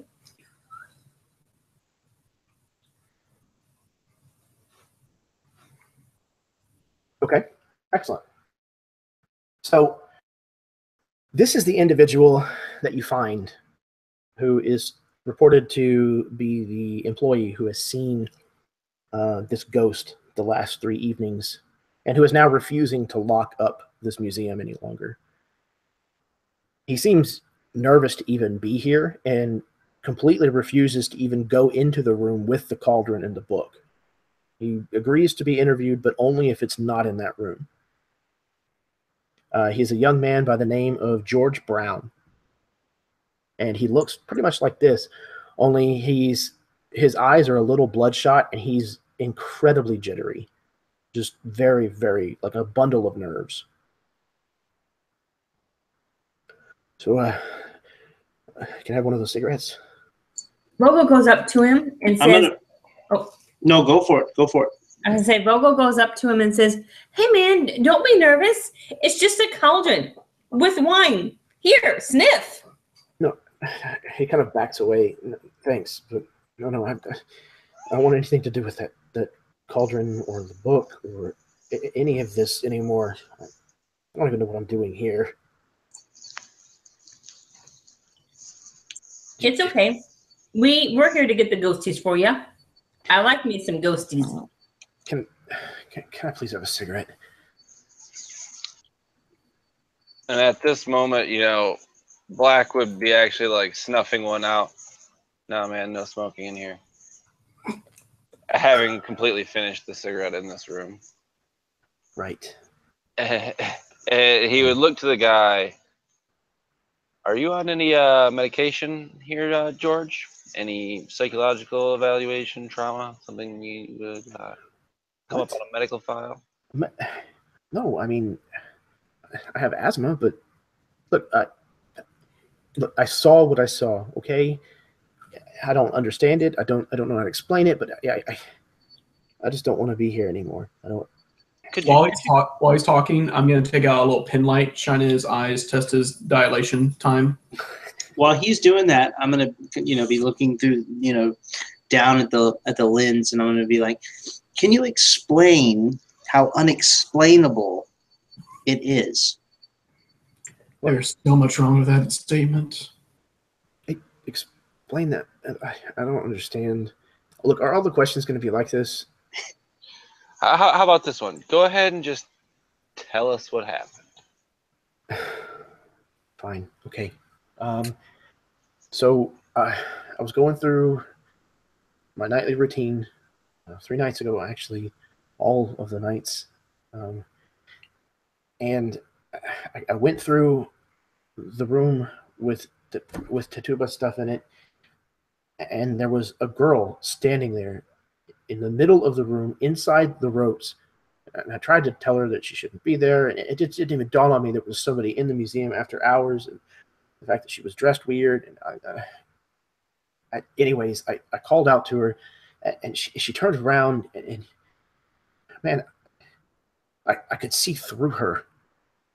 I could see the cauldron behind her, like not just behind her, but through her body, man. Like she was transparent. All right, glowing. all right, Yeah. George, gonna need you to breathe in. So how exactly was she dressed? You say weird, like are we talking like avant-garde fashion here weird, or are we talking No, old I don't. crusty clothes weird? Are we talking? Yeah. I thought she was dressed like a teenager, but then she was dressed like an old lady. No, I mean she was like a kid, like I don't know, maybe like 10. Like I don't know, just you're not a teenager, I don't think yet, but like her clothes were like I don't know, like a pilgrim. She had like a bonnet like thing on her head, and like kind of black and white clothes, but I don't know, like she was glowing, Ooh, that's not good. Kind of like a firefly. Like was her butt lit up? No, I don't. What? Are you serious? What did she do? She was messing with the cauldron and the book. It was open, and it looked like she was reading or trying to, I don't know, mess with it somehow. I didn't really pay too much attention after I found out I could see through her, So I freaked out and I ran. I may have peed in my pants a little bit, but he kind of looks at the camera and he goes, "Shit." Yeah. Don't worry. It's a perfectly natural reaction to at I least will- the last I two. will- I will edit out the fact that you peed in your pants, and I'll also edit out the bad word you just said. You mean like, oh shit, that one? That one right there. That. Oh, that. okay. Just checking. Okay. I'm still working on that auto bleeper. It can't keep up with him. Sorry. So I will ask you this. What's your name? George Brown. George, when you said you ran off, who are you going to call? Who I don't. I called the police. Ghostbusters! Woo! Oh, right, your jingle, of course. I Yes. turn the radio off whenever those commercials come on. Yeah. I'm sorry. No, I didn't. Oh, it's true. It's true. just- Internet marketing's better. God. So, anyways, something similar happened 3 nights in a row, man. I can't do this anymore. You know, Was it the I'll same go, girl I'll each go night? back to flipping burgers if I have to. What? Was it the same girl each night? Yeah, it was the same one, man. Did she have anything in her hands? Yeah, I don't know though. It looked like maybe like a plant, like a carrot or something. I don't know. And the book was open every time that I saw her though, and it looked like it was the same page, but Can you tell us? couldn't swear to that. No, man, I don't know. It was like halfway between, I guess, somewhere in there. I'll actually shut the camera off, and I'll stand up and I'll say, look, I've seen a lot of Scooby-Doo. Have you seen anyone around here acting odd? Like anyone who has been fishy in any way? He kind of leans in and he says, "Dude, I work at a witch museum in Salem, Massachusetts. Everybody who works here is weird, man." Like weird, like what if they got weirder than they normally are? Do you think you would notice? He kind of runs his fingers through his hair, kind of nervously. I can't say that I would, honestly. But look, like you guys are Ghostbusters, and like you bust ghosts, right? So Yes, we do. Yeah, that's true. We bust ghosts. And you've proven that commercial marketing, at least television marketing, is not very effective. So. Yeah, sorry, my mouth kind of gets me into trouble. That's okay.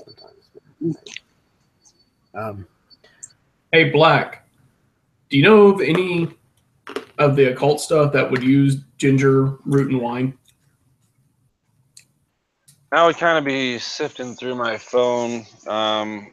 If anything, trying to just jog my memory for anything that I would recognize as something that would fall into this classification of ritual or spell or whatever. Okay. So go ahead and give me another roll. I think this would probably be knowledge as well. And Yeah, I would say so. I think you'd qualify for three dice on this. I got a 1, a 2, and a 4. So I got a Fong point, but 1 failure and 2 successes. Okay, so 2 successes. So you did it, and you did it well. And yeah, make sure you track down your funk point. Yeah. So, you managed to access some tucked away knowledge or come across a mention of it somewhere in your notes. I want to say it was like almost a targeted like Amazon ad that popped up. Like, oh, There are you you go. interested in the occult? How about this? And they always tend to be extremely convenient, like they're listening to you. We saw that you fruit? bought the shrunken head. You might also be interested. Interested in. Yeah, exactly. Exactly. Drake root and red wine. So, yeah, you came across this and you realize that there are lots of different spells that call for mandrake root or red wine, but there's not very many that call for both. And while it's not the only ingredients, that it is 2 of the main featured ingredients in a love spell, a love potion and love spell kind of combined ritual. I'll look over to Stein. Well, I'll be. There might be luck for you yet. Love is just a chemical reaction that forces people to breed. Let's focus on science.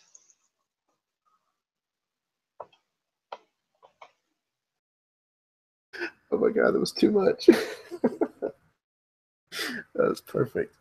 Okay, so what is the new revelation? What are you guys doing with the previous, or with the information that you've gotten now? I'm going to use Instinct again, and I'm going to get on the Twitch feed and see if anyone has heard of a love potion that contains mandrake root and whatever particular wine we have stumbled across. Yeah, it doesn't seem to be particularly specific about the kind of red wine, but you see several instances of this same recipe kind of cropping up time and time again. And it seems like it's a real Wiccan, or Caribbean from, again, Obi spell.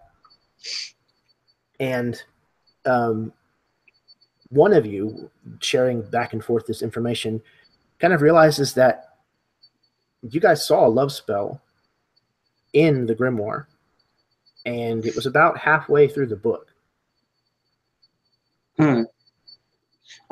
Actually, without us opening the book, I'm going to rewind some of our footage and see, and I'm going to tell Black, don't open the book. Let's rewind the footage and see what that potion was, so we don't have to deal with the book right now.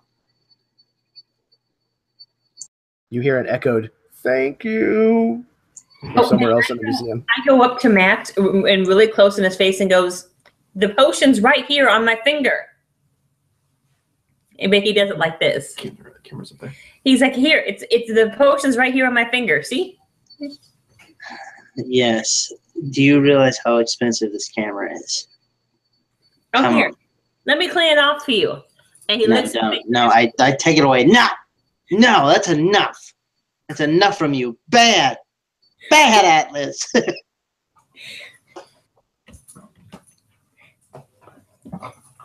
Alice kind of looks offended and like kind of looks offended, but not really, and kind of just goes, "Okay, just trying to help. You want it clean." And at this point, Black will put his hand on Vogel's shoulder. We know. You're doing good. And like friendly shoulder bump him.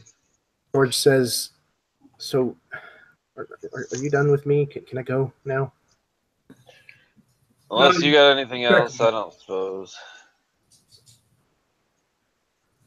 Okay, I'm out of here. And he'll get up and leave. If you have any weird signs, give us a call. Yeah, sure. Right. Who are you gonna call?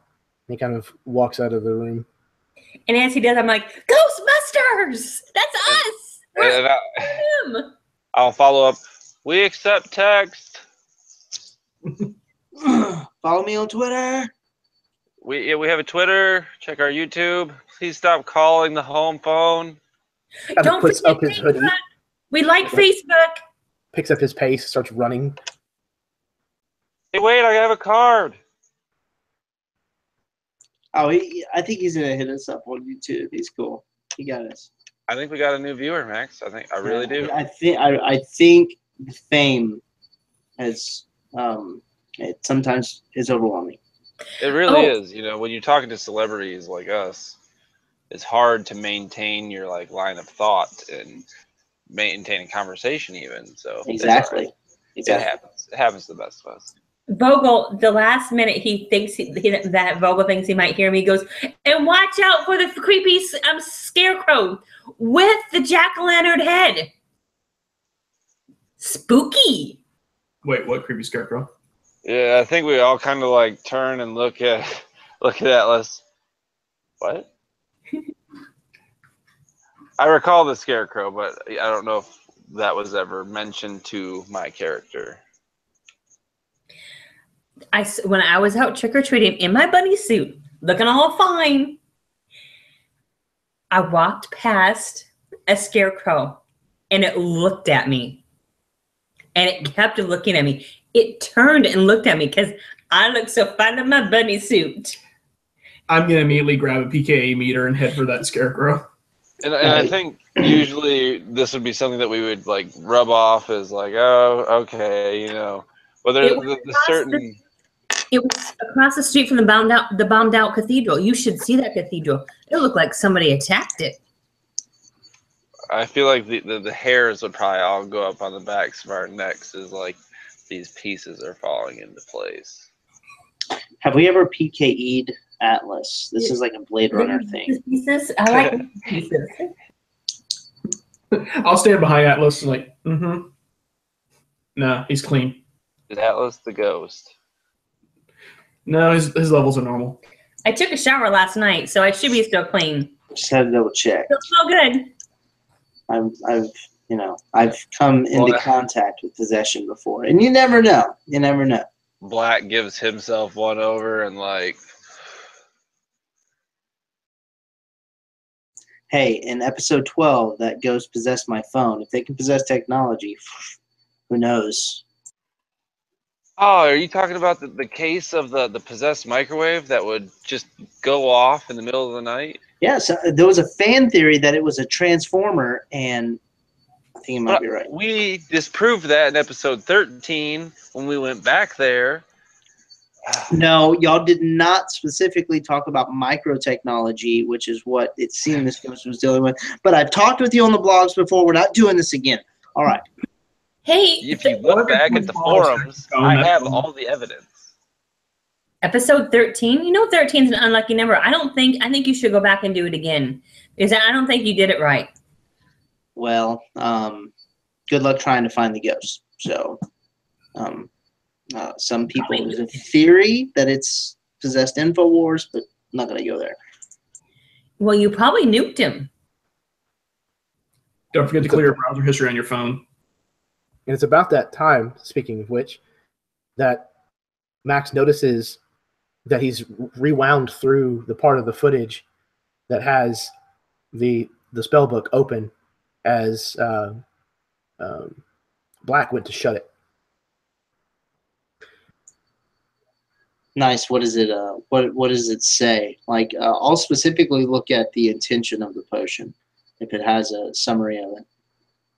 So it definitely has, this is to be used to cause those who you desire to return your affections, bend the will of men and beast and woman alike if you so choose, yada, yada, yada, yada.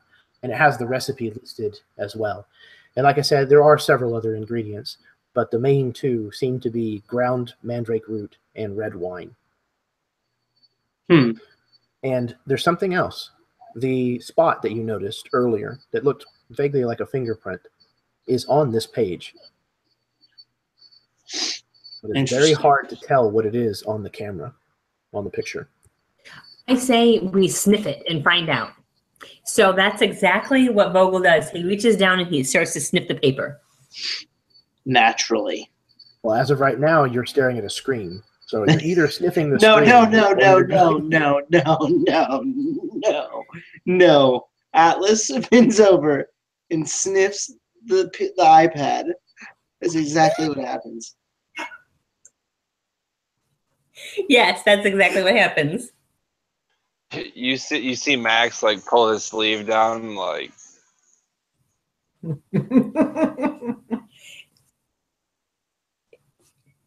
And Vogel finally says, "Funny, didn't smell like nothing.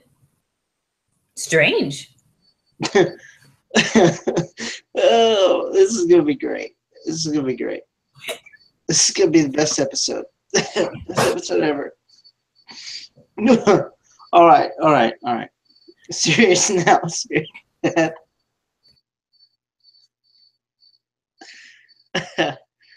We have an way to analyze this fingerprint image, or do we collect that evidence or anything like that? Can we do something with that?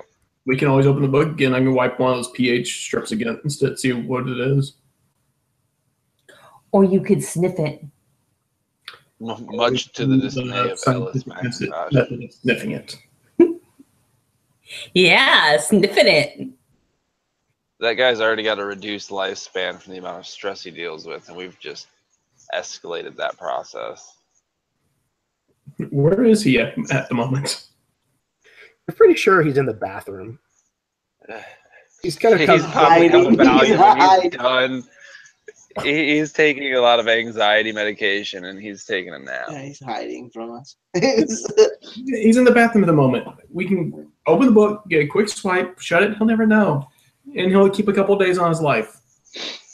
Along with like a pH test, I'll probably take just a close-up picture of it. Or Max, I'm sure with your camera, you'd be able to get close enough to it that we can For get sure. a figure. And Vogel wants to sniff it still. And I know we can put the Twitch feed enthusiasts to work. Maybe they can pull some strings. The curator walks out exactly when Vogel is sniffing the book, though. He definitely does, and then immediately turns around and leaves the room again, just kind of. You see like a few strands of hair like float into the wind. Yes. He's rapidly graying. You managed to get a close-up picture of this partial maybe thumbprint smudge, and post it to your Twitter feed, and immediately things start coming in, all kinds of various theories and everything. And you also take a pH, a litmus test, or what have you, swipe of the material and begin testing immediately what it could be. And Vogel finishes his sniff test. And Vogel, you managed to come up with what you think it is before the test is finished. You are hands down positive, and you can tell me why you're positive of this. It's copy toner.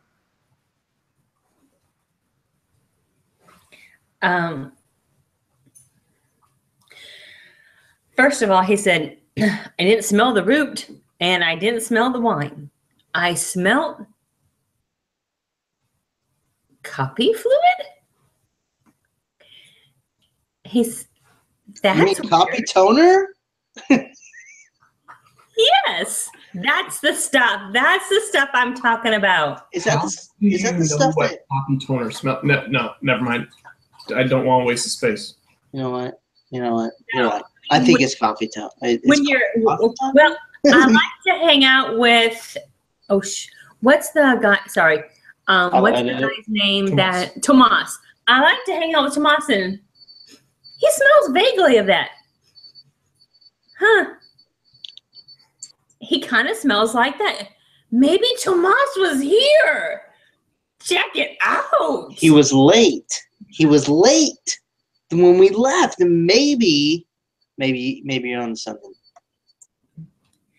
Maybe the ghost is in love with Tomas. Or maybe, I know what it is. Maybe he wants Tomas's ring from that lord. I think that's exactly what it is. I think the fan theories on this are going to be legit.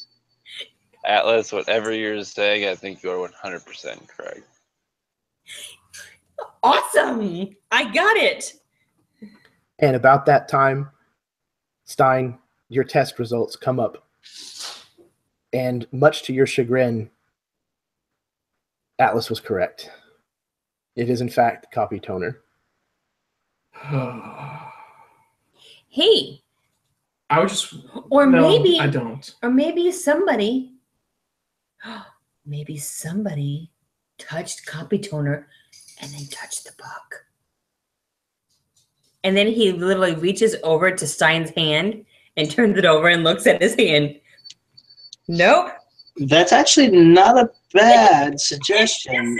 And sniffs it and goes, nope, you're clear. Next hand. I haven't been near toner today. But you've been near Tomas. It could have rubbed off. Not bad.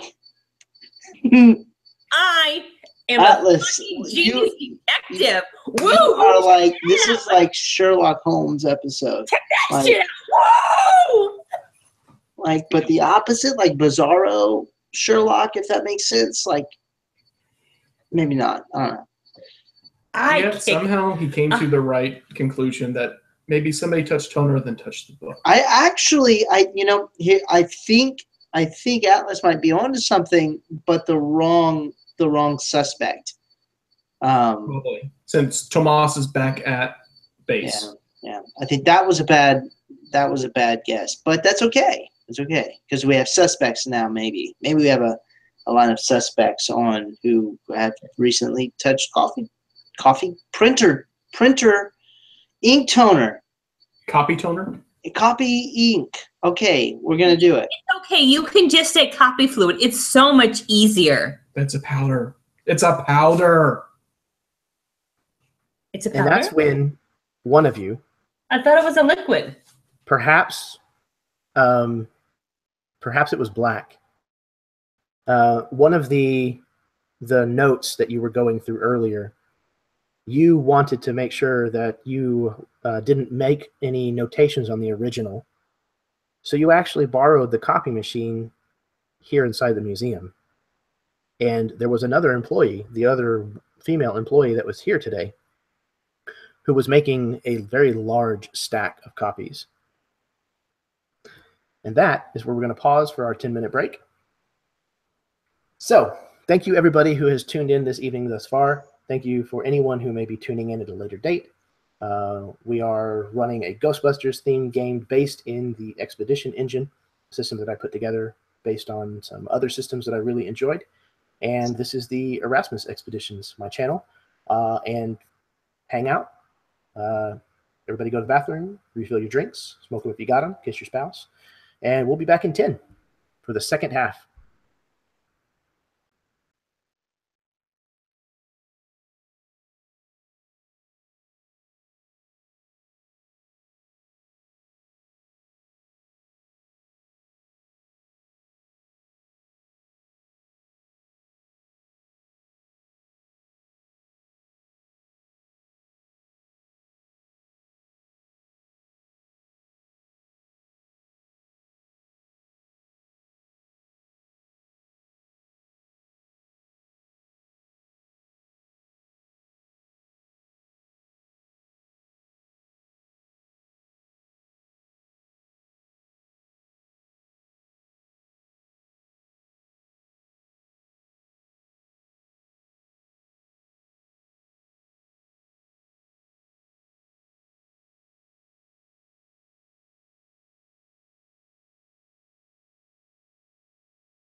All right, everybody, I am back.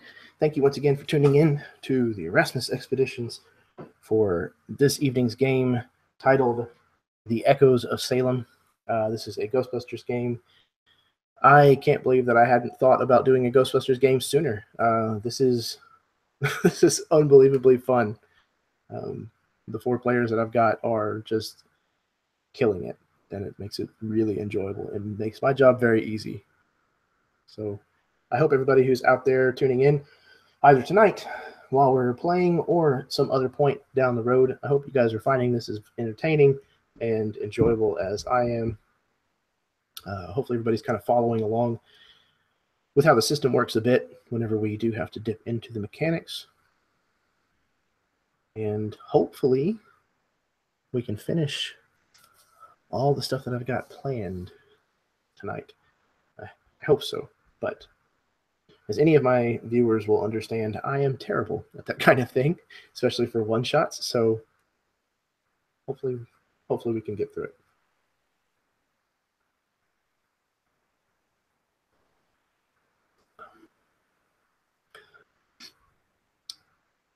You guys enjoying yourselves this evening? Very much so. Good. Having a blast. Good. We've got a few people tuned in. Looks like we've got Dave, Jason, Jeremy, Kevin. Looks like Josh stopped by for a little while. Excellent, excellent. Okay. Looks like everybody is back now. So do you guys want to roll back into it? It needs like a couple more minutes. Okay, sure thing. No worries.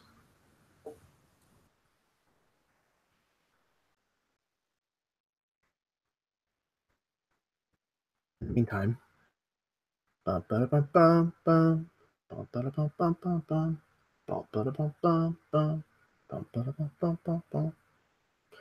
something strange in the neighborhood, who are you gonna call? Ghostbusters. This is free. I offer this service for free. You can send me thank yous if you'd like. You're good at something, never do it for free, Jeremy. That's what I was doing wrong all those years. It all makes sense now.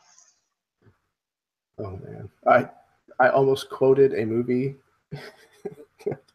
Would have been incredibly inappropriate. It's supposed to be PG. Oh, thanks for getting the Rick and Morty reference. I knew it. I thought PG, but then I thought I would really enjoy making Jeremy laugh to have one line of successive swearing all at one point, just for entertainment. That's for you, Jeremy, just to entertain me. I appreciate it so much, Suzanne. And I honestly was joking at the beginning of the game when I said I had to watch out for you, but well, you took the air out of that joke. No, I just liked your face. Your face was priceless. Yep. I can't believe she's just doing this. It's worth it. Me, the little churchgoer, swearing up a storm on YouTube. Well, it just puts it in line with most of the rest of my games, so it's perfectly fine. Okay, so now that it looks like we have everybody Does back. your game have Suzanne swearing a lot in them? You know, it's definitely something that has been sorely lacking. Okay. So, you, Black, had just had a recollection. What do you do with this new information? Old information, remembered, whatever you want to I'm call it. like, the girl. We need to get the girl. And I'm kind of just hoping that everyone is, picking up on what I'm putting down. And I'm trying to recall where the exact scenario. Copy room. The girl making the copies. The girl. No, Tomas is a boy. At least I think he's a boy. Well, yes. We saw him as a boy. Well, we're assuming genders, and look, we're live, guys. Let's not get, Or let's are not. you talking about somebody, Whoa. or are you talking about somebody here? There's a girl here? Hot damn! The other employee, the one that hadn't seen the ghost. Oh. I think you're onto something. Knock on the bathroom door. So, where's your other employee at? What other employee? Lady. The one who hasn't seen anything. Josephine? Yeah. While this is happening, I'm getting a shot of Eugene next to the stall, as and you see the shoes underneath the stall and retching. We're getting this is great shot. Yeah. What about her, Josephine? She's around somewhere. Oh, I should have eaten that for breakfast. Okay. Oh, we thought you might know where she is. We'll go look for her. And it continues. Hey, man, are you feeling okay? You don't look so good no more. You kind of look green. Take him away, please.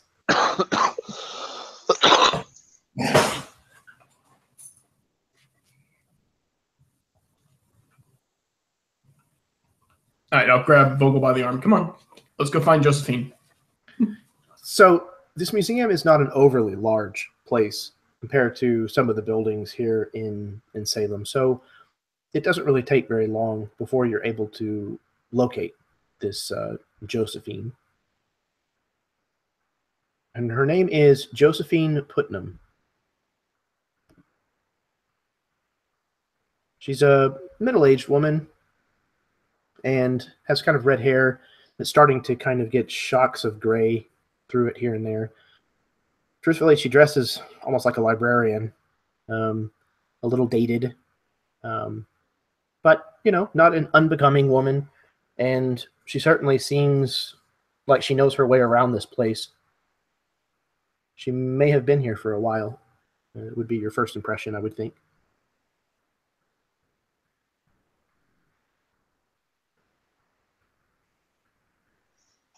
What is she doing as we're walking in? She's actually in the lunchroom. She's finishing up her lunch, which looks like, a sensible salad. It's probably a little too small proportioned, but you can tell that maybe she's intentionally watching what she eats. Have any of us interviewed her? No. She's kind of been around while you guys have been interviewing some of the others, but nobody's actually interviewed her. I'll come in with the camera sort of nonchalantly first in front of everybody. And what's her name? Josephine. I'll say, Josephine, we're here to just ask a couple of questions about what's been going on around the museum. Oh, what a strange set of events. What do you think? And I sort of have the camera. I'm like, we're here to just sort of record. And I'm sure you're familiar with Max and the Slime Gang, right? No, I can't say that I am, but like seriously, like we're like number 32 on like iTunes, like podcasts. Yes. I just must have not listened to any of your episodes. I apologize. The strange things that are happening here, you're referring to George saying that he's seen a ghost? Yeah. You think that's strange? Yes. Yes, I think that's strange. And frankly, I think it's absurd. What is absurd about it? That he's seen a supernatural entity. Oh, they exist. I mean, we have evidence of that. I can show you some of their photonic waves. So, Josephine, do you copy a lot? Like, do you like the copy machine? Do I like the copy machine? No, I can't say that I'm particularly fond of it, but yes, I do use it quite a bit. Why? Have you ever sat on top of it and copied your butt? Excuse Atlas. You'll have to excuse Atlas. I would So hope so. he has issues with people.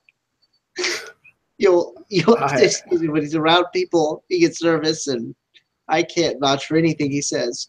But the only reason he asks is because we're looking into a new printer, and the one we have is just a piece of junk. And I think the one you guys have is slightly better than ours. So we're just asking about the printer. We run on a low budget, okay? Small things matter in our world. And this question is important enough that you need to document it? No, I will edit. I will strictly edit this out. Look, look. It's not even important about the printer. Sorry. And at that point, Vogo goes up and sniffs Josephine. What is wrong with you? Look, I can't explain. I just know this. I know Dropped this. on your head as a child? And then looks at her from behind and says, "Ooh, your ass would be fine on the coffee machine." No. Bad Atlas. At this point, I'll pull out the stick and I'll say, Atlas, I did it last time. I'll do it again. Bad. And I'll sort of swap my leg on the side and sort of make a smacking sound and like get like make sharp movements towards him and hopefully to back him off. She kind of looks at Black and she says, "People take you guys seriously?" I don't know about seriously, but our views are pretty good. Oh, of course. I guess my question to you, Miss Putnam, is do you have any, how do I want to sound clever and movie, are you lonely, Josephine? I don't see what that question has to do with anything. Well, you then can tell this question kind of got under her skin a bit.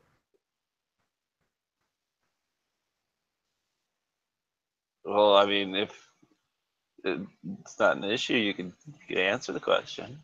No, it's not an issue. Move on to something relevant, please. Sounds like it's an issue. And I'll pull out my card like...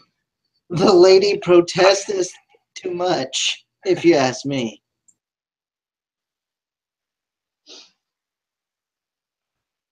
Look, if there's not something direct that I can help you with or answer your questions to, then I would like to get back to my work here.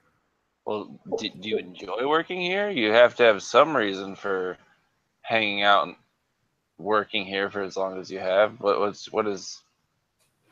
Do you enjoy the occult and the phenomenon of the Salem witch trials? I enjoy the romanticism of it. Yes, I think that it was the romanticism of it. There were people that were crushed to death. Well, yes, I know it's gory, but people like pirates, and that was disgusting and awful. There's nothing wrong with romanticizing it. Hundreds of years later, I enjoy the idea of witches and witchcraft and the history of this place. That's all. Enough to go browsing through a certain grimoire? What? I browse through all of the things. Browse is the wrong word. I have to go through them in order to restore them. That was what we call a Freudian slip. Browse was the right word. Of course I look. Yes. But I'm doing a job, and it's my job. I restore these books, and all of the things that you see here, and I take my job very seriously. And in order to take my job seriously, I have to study the subject matter. Well, you see, if I were to believe that your job was to restore these documents, it would be safe to say that you'd probably wear gloves or make sure that no foreign substances were on your hands before dealing with these extremely valuable artifacts, wouldn't you say? Of course, I wear gloves. Most of the time. Look, there may have been an occasion or two when I didn't, but it was something when I was in a hurry. Well, Josephine, in your line of work, that's just unacceptable.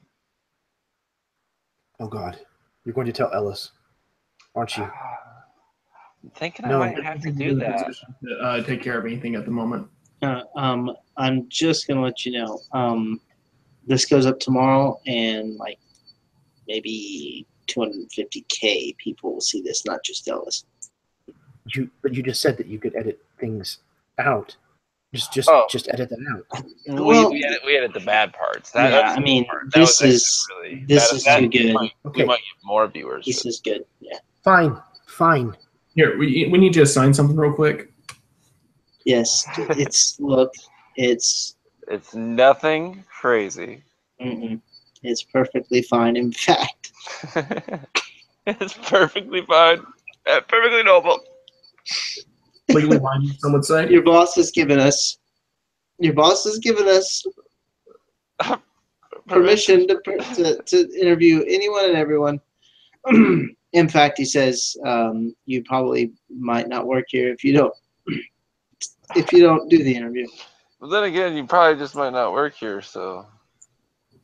She kind of looks back and forth from the two of you. Well, I don't really see much of a point in blackmailing me. What do you want? What do you want with me?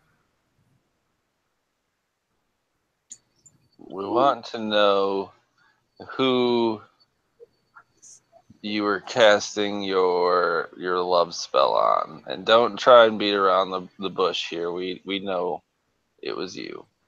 Her cheeks instantly start to flush. I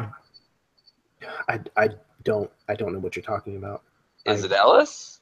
Are you in love with Ellis? No, that's disgusting. Or is it that George kid? She goes kind of quiet for a moment. No, George. Oh, it's George. No, we are George and I are boys. We are George at and I are MTV. co-workers. Hashtag George, you got it. We are co-workers, and that's it. The audience vote on who they think Josephine should get with between exactly. Ellis. Oh, I think you're all children. Hashtag Ellis. Hashtag George. Yeah, somebody should forward this to Ellis. You're all children, every single one of you. I can't believe that you operate a business. This is just baffling. Successfully, we operate a successful business. Back to the line of questioning, though. Oh, great! There's more. So you're trying to cast a love spell. Allegedly. Alleged love spell. Allegedly trying to cast. I'm not trying to cast anything. That's ridiculous. You're using the words. I'm not.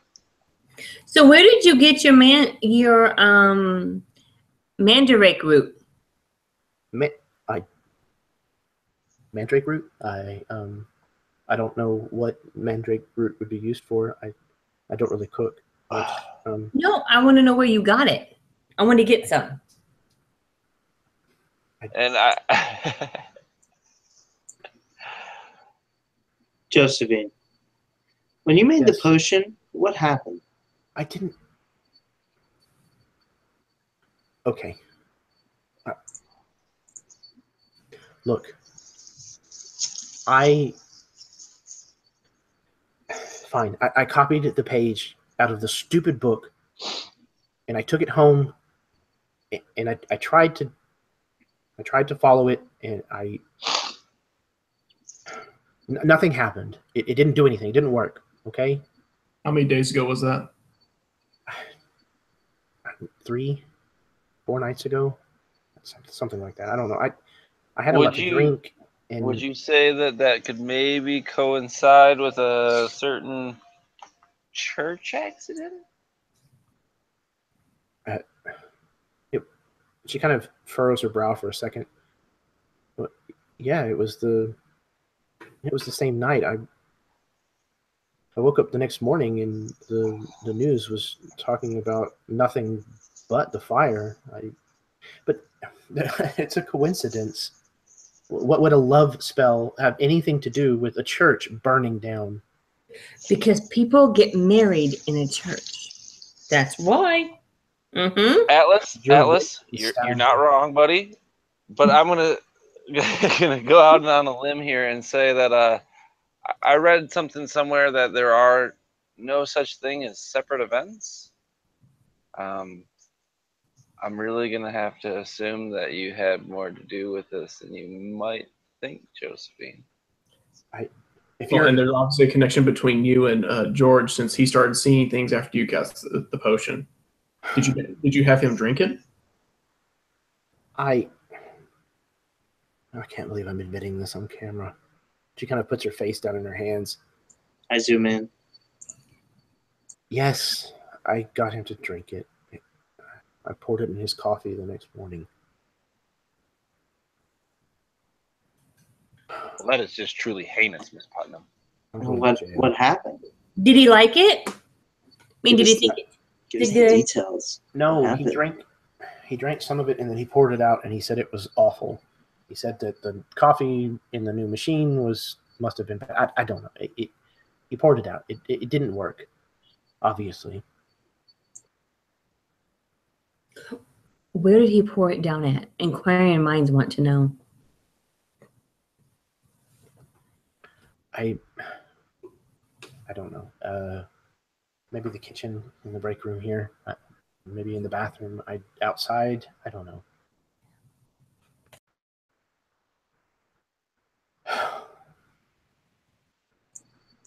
Josephine, why is there a ghost? Why is it coinciding with you making this potion or whatever? Coinciding with the ghosts and the events that are happening now. I don't think that there is a ghost. I don't believe in ghosts. This is look. I don't know what else to tell you. Wavelength of this is a class 2 ghost that we caught the other day. That's lines on a paper. It doesn't mean anything to me. Look, if you want ghosts, you're gonna have to talk to George. He swears that he saw this girl, but I don't honestly see what else I could do. I don't know what else I could tell you. Guys, we're going viral on this. Like, it's blowing up on Twitter. Just letting you know. Like this hashtag love potion, apparently. She puts her hand back in her hands. God. Are we trending? Number 3, apparently on Twitter. Oh, I don't think there's much else we could do until midnight when the ghost is supposed to show up. I could see if Josephine wants to do George. I think that's kind of obvious already. Oh, but you said you'd want to do something, and I thought maybe that's what you meant. I'm leaving. Goodbye. Good luck and everything, and I hope that it all turns out well, and that you all seek medical attention. If I seek medical attention, will you follow me on Twitter? Sure. Why not? All right, it's Max Doctor. With the Slime Gang. He sought medical attention, and you now have to follow him on Twitter. There you go. She throws her hands up and walks out of the room.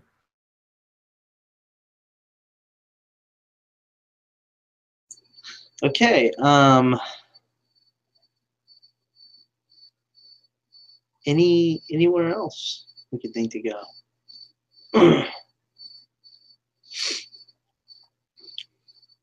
Why don't we go talk to George? See how George is feeling.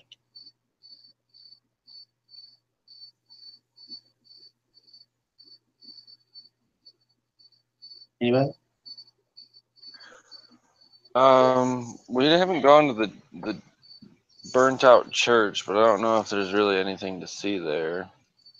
We could talk to George about the fact that Josephine put a blood potion in his coffee and see what he thinks about all that. Maybe something else has been going on between them two, and we don't know about the other side of the story, you know? It is starting to also approach the witching hour. You have about another hour, maybe an hour and a half, before midnight would be upon you. I say we go to the chapel, and I'll come back and interview what's his name? George. George. If nothing turns up at the chapel. Atlas is hungry. He's going to head to the Waffle House because they're always open.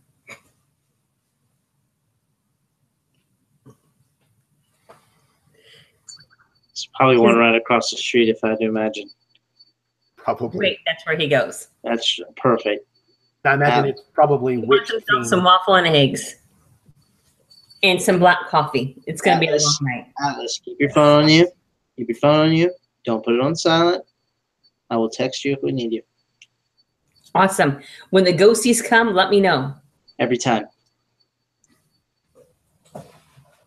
Okay, so Atlas goes to the Waffle House across the street, down the corner just a bit from the Witch Museum.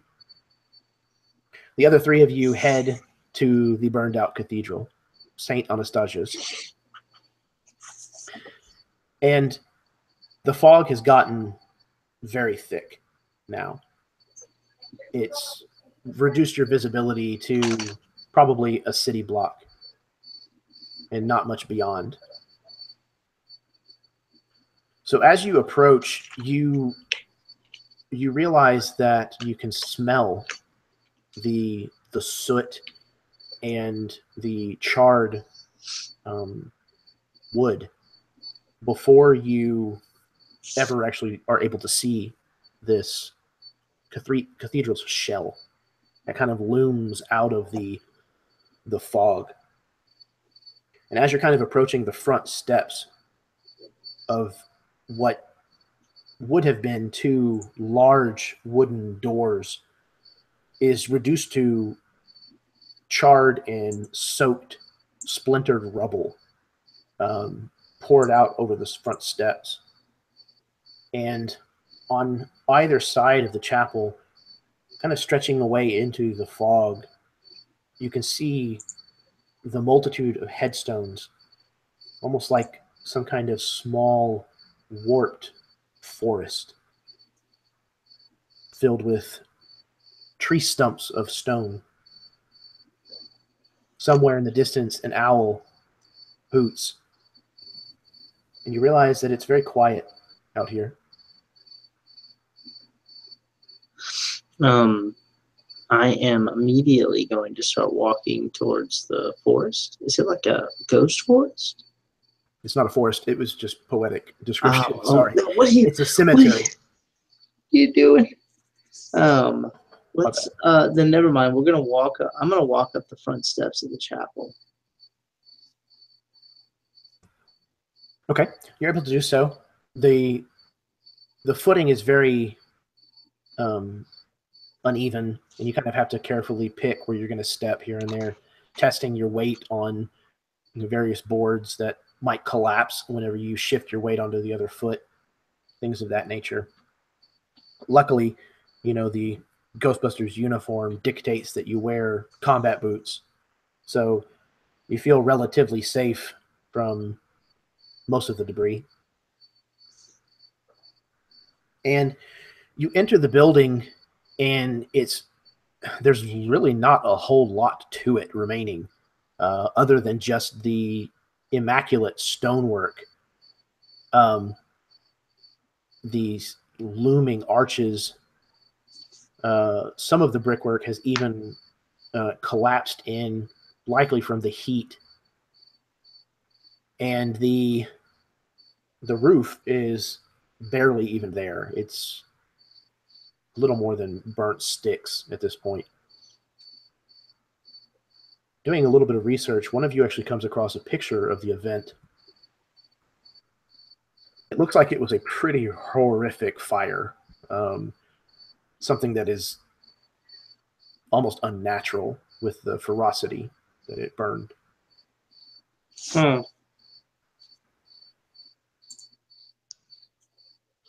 Wow. Is there any information on what caused the fire? Like it was the...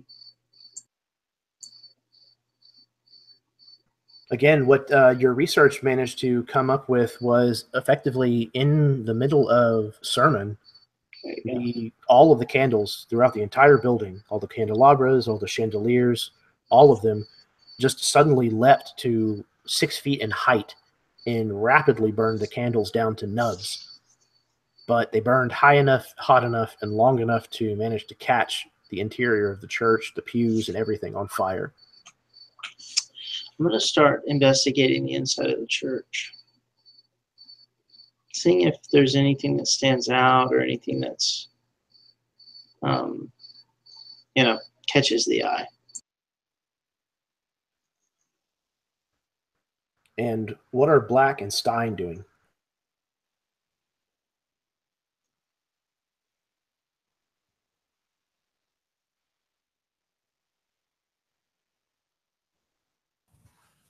Stein is going to be with a PKE meter going around seeing if there's any residual ectoplasm or... You don't see any ectoplasm, but this place is jumping. There are readings all over this building. He'll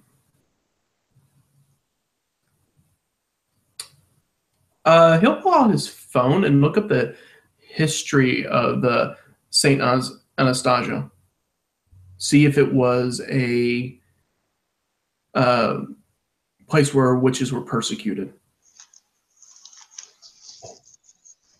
Okay, so that sounds like maybe a knowledge or an instinct. I was going to go with knowledge. Okay, yeah. So you are definitely prepared because you have, again, the internet at your fingertips. Though this is not typically your department of expertise. Okay. So I think this is going to be just a 2-die roll. And you said you're going with knowledge? Yes. And you have a 3? 2. 2. Okay, so you want to get 2 or higher. A 2 and a 7. Okay, so because you rolled your number exactly on one of your die, you earned yourself a Fong point, or Afraid of No Ghost point. Woo. Go ahead and record that. And then you had 2 successes, which means that you did it and you did it well. So you found out, and as you're kind of wandering around this place with your PKE meter going haywire and noticing when you're looking it up on your phone, digging the usual places that Black has probably told you to look, you managed coming across a mention that this spot in Salem was, in fact, where many of the witches were burned at the stake, chiefly of which is a familiar name that pops up yet again. A witch by the name of Tetuba. And about the time that you come across that information, your PKE meter has basically gone off the chart and stopped. You can't read anymore, kind of thing, as its lights are completely all the way full and its little arms on the sides are completely out, and it's just kind of making an noise. And you have found yourself right where the altar in this cathedral must have stood. As it's doing that, I'm going to pull out the wand and put my camera away. And you guys notice that I have a GoPro on the end of my wand. Black, what are you up to during all of this?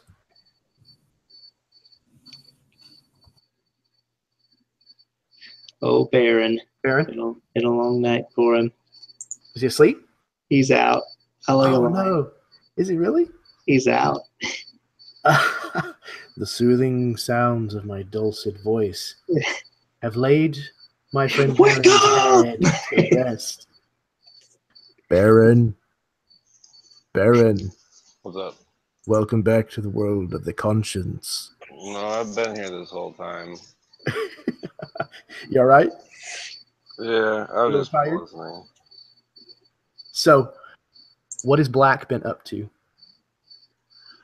as the rest of them are kind of moving about the cathedral? That is a good question. He is definitely paying attention to the artwork and kind of trying to notice if there's any distinguishing, ominous signals that there may have been some fishy stuff going on here, like weird shadows or soot marks on statues. He's a cult, so he's looking for, maybe he's even looking for like Freemason symbols and things. So, as you're kind of off to the side, examining kind of one of the side passageways, the rest of the group is kind of in the main part of the cathedral doing their thing. And you hear like just a slight noise. And as you look up, you see like a stone come out loose from the wall and silently float across this side opening and disappear behind this blackened column that you can see. Well, that would be something that would strike me as odd. So I'd probably go and investigate that. Calling out to my party, probably as I see it, like, Max, come over here, get this on tape. Yeah, I'm definitely. I'll point to your GoPro on your proton pack, Black, and I'll say we've all got our GoPros going now. And everyone notices that their proton packs have GoPros on them, as well as their wands, unless they specifically did not want them put on. I would not put it on my wand. It would have messed with the proton beam. Cool.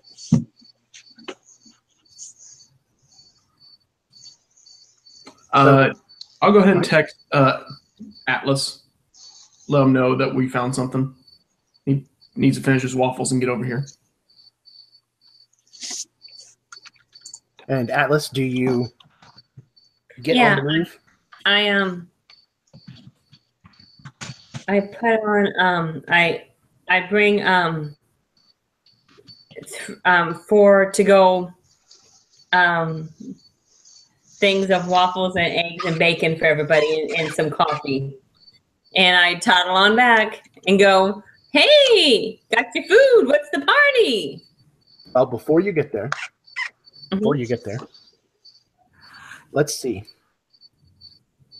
Black, you're following this floating brick, and you kind of round the corner into a part of the cathedral that's down at the back, and it looks like it at one time was where the organ must have been arranged.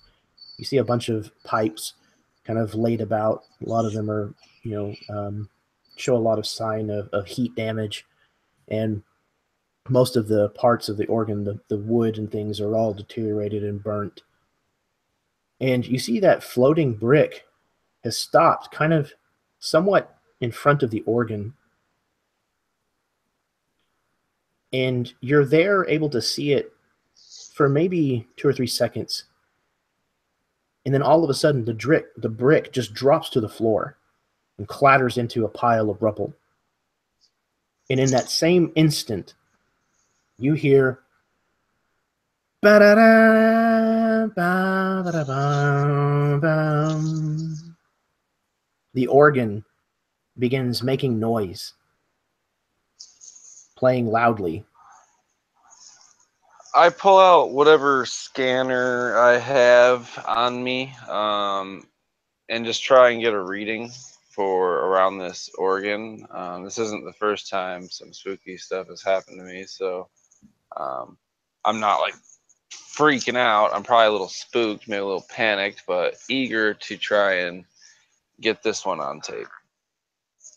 So you again pull out your device and begin taking a reading, and it's more than you've probably ever seen in one location before. Suddenly, between stanzas, all of you have heard this organ music now, including Atlas, who is somewhat down the street. Atlas, you're nearing kind of where you know the church must be. Again, it's kind of a thick, foggy night. And looking down the street, not in the direction of the organ music, but you see an orange flickering light through the fog. Almost like a, I don't know, like a torch or like a campfire, but it's above your head's height, and it's moving towards you quickly.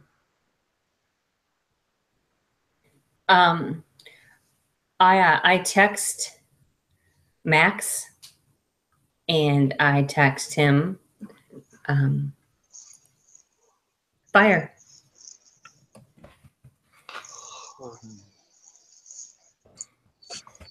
I'll text back where. And I texted back and said, coming towards me. And of course, I calmly put my thing of coffee down and my to-go containers for the guys. And I get my wand out and my pocket knife, just in case. Not quite sure, kind of shaking a little bit, but I'm resolving myself to be ready to go. I turn to Eugene and Black and say, and I actually run and say, Atlas has something. And then I look at the end of my wand and I was like, hey, me camera. Huh. And I smile into it, real nice and big. Kind of look at it from both sides and go, I look good. And Atlas, I put my wand back forward. When you're it's a Luke Skywalker moment there. When Atlas, when you're myself and go here, Flimmy, come let's play. When you're looking into this camera, almost in selfie mode, you realize that behind you is where the scarecrow that you saw earlier was. And I say was because the scarecrow is no longer there. You see the place where it was sitting, very easily, very noticeably is the same bales of hay stacked in the same way, but the scarecrow is completely gone. It's about that time, between lulls and the music of the church organ music that's coming out of the cathedral, that you hear the whinny of a horse coming from the direction of the fire. And the firelight begins to kind of take a shape. As a matter of fact, it kind of starts to take a couple of distinct shapes. 2 triangles up at the top, and then kind of a wide, vaguely toothy smile. Do I come outside and see that? You can kind of see back to Max. This is. I type back to Max. Fire equals pumpkin.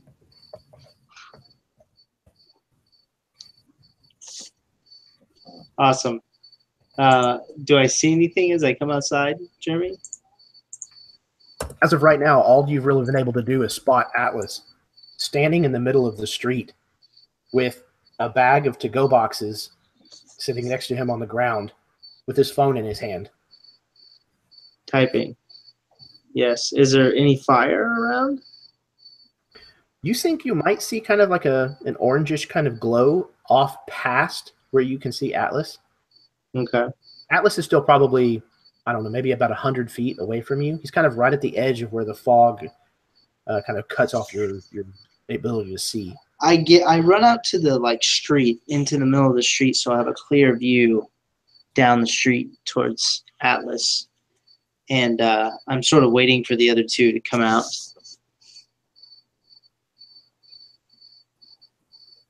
Well, I'm definitely coming.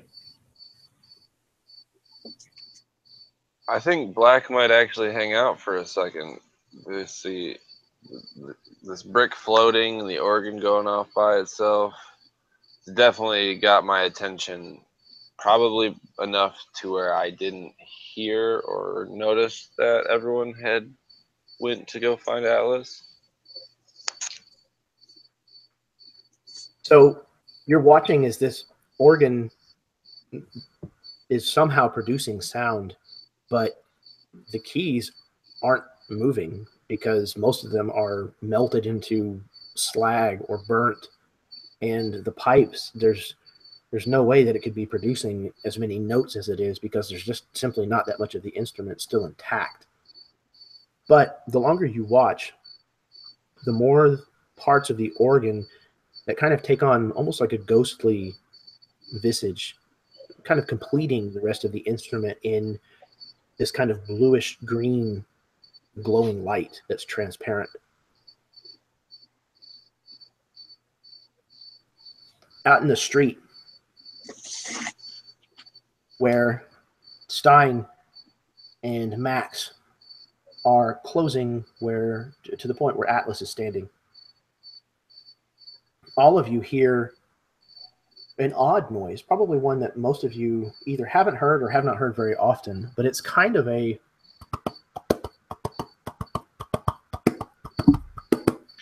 it's definitely the sound of horse hooves on pavement. It's kind of hard to tell because of the echoing, but you're soon able to tell that it is in fact only one horse, and it bears a rider. And as it closes with you, you realize that the fire that you're seeing, that you assumed to be merely a jack-o'-lantern, is in fact a jack-o'-lantern that is held in the hand of a headless rider. It charges forward, the ghostly rider and horse, both transparent, ride forward, and the horse comes up within mere yards of you and rears up, whinnying with kind of this otherworldly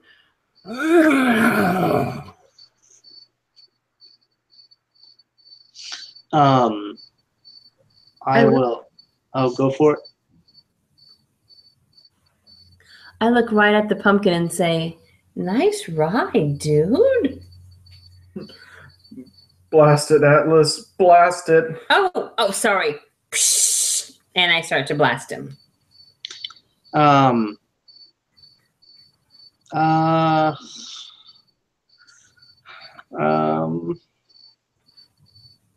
it. I'll try to stop Atlas. Atlas, no. Wait.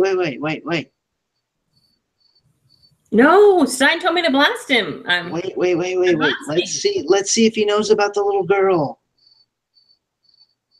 And I'll ask him before he blasts him, do you know anything about the little girl in the chapel? Is the intent, Atlas, to go through with the pointing your particle wand, your particle thrower at this entity? Or do you attempt to rein it in? He wasn't quite sure on Stein's message, so he's actually pointing at the horse. Very well. Okay, so He how figures do if you? he takes, in Atlas's mind of minds, he figures if he takes the horse, the rider will just fall off. Perfect. Excellent. And how do you think that Atlas usually approaches the application of this photon or proton beam? Well, first of all, he puts one foot in front of the other in this very kind of non-threatening type pose, and then thinks about how this should look on camera. And so he kind of puts it like above his head and presses the button and does it from there, because that he thinks that looks cool that way. So that sideways, definitely sounds like a flare roll. yes. So you'll have your base die. You will get one for being an expert, because again, you're all Ghostbusters. And you'll get a third for being prepared, because I get the sneaking suspicion that this might not be the first time Atlas has shot his particle thrower this way. So go ahead and roll 3d8. Okay. And what is your flare score? 5. Okay. So you want to get 5 or below. Right.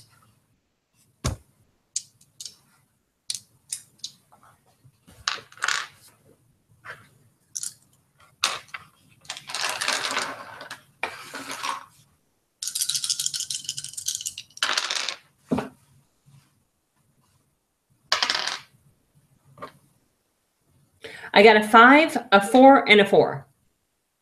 Okay, so you got 1 Fong point because you rolled your number exactly. And then you got 3 successes. So you succeeded with a critical. Right. So one additional thing that I throw in, because it's a critical in this situation, I'm supposed to add a boon of some kind. So you hit the horse with the particle thrower's beam, and it locks on to this entity, this horse. And in doing so, the headless rider is in fact thrown from the saddle. However, he doesn't fall to the ground like you might expect. Instead, he kind of hovers with the toes of his boots almost touching the street as he's hovering. Your question, Max, unfortunately seems to have gone unanswered. No, I abandon it. The second Atlas turns on the wand. In fact, the second he does, I pull out. You probably actually hear a whirring sound coming as well, like it's getting louder. You hear the drone coming, and I say, "Max it out!" And I pull out the trap, and I throw it down underneath the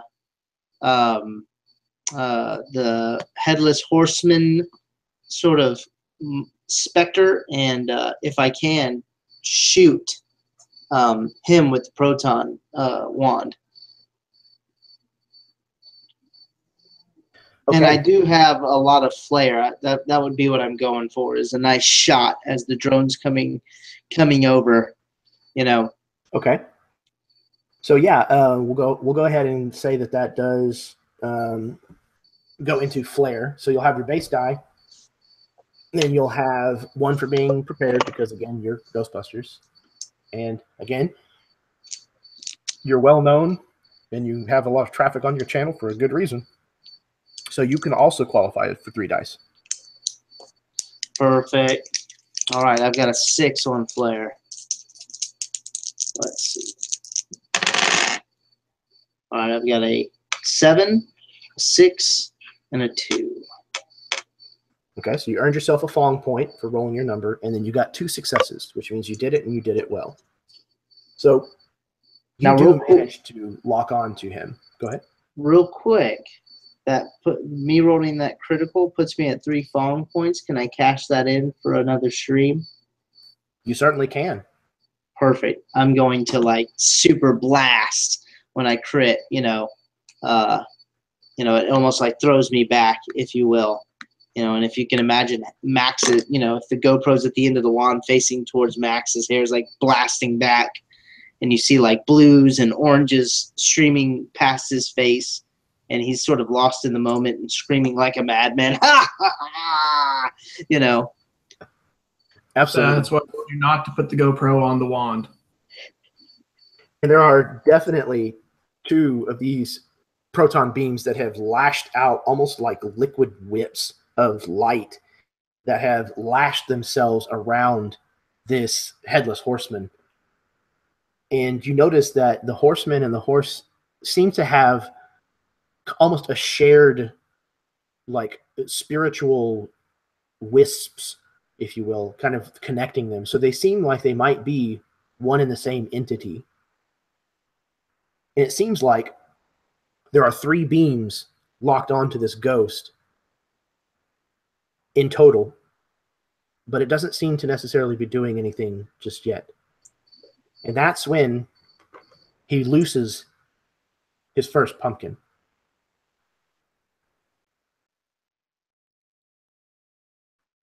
This one is coming right at Stein. Stein, how are you attempting to avoid this jack-o'-lantern that is being hurled at you like a projectile? I am quickly trying to jump out of the way. Just jump back. Okay, so it's going to sound like a speed roll. Yes, that's what I was going for. Excellent. Okay. And I don't know that you're necessarily prepared for this. That one was. But I would say that you're likely an expert. Again, you've been fighting ghosts. This is not your first rodeo. So you can have 2 dice. All right. My speed is a 3.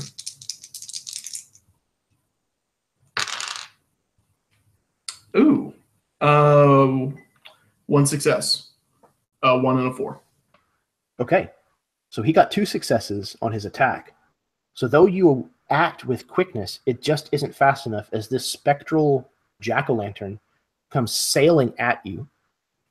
And at some point between it being loosed from the horseman's head, or the hand rather, and making its impact with you, you are surprised perhaps to see the face of the jack-o'-lantern kind of turn into this. Ooh. Oh, my. And it continues its streak kind of straight at you. It slams into your face and upper torso. And immediately these vines start lashing out everywhere from it and trying to attach themselves to your body as it attempts to swallow your head whole. Oh, wow. So the rest of you see this spectral pumpkin latch on to Stein and basically begin to try to consume his face. And I begin to scream for Black. Black! Black! At This this is point, about a little 3. I would probably have kind of snapped out of my daze and looked away from the piano and seen this headless rider through the remains of the church. And you hear like the brick sliding as I'm trying to get my footing and run outside. And I imagine I see the events that have taken place. This pumpkin is on top of Stein. Yes, absolutely. And I also have 3 falling points, so I'm going to turn those in for a second beam. Okay, sure thing. But I am going to be targeting the thing on Stein. All right. So, this sounds like maybe because it is lashed onto a friend of yours. Yeah. Maybe control? I was thinking more of speed, just a quick reaction. Okay. Like, so you're going to kind of walked shoot from out, the hip. just Yeah, pull from the hip. Probably Okay. not necessarily prepared, No, definitely not. but But I would say you're an expert. So yeah, you could have 2 dice.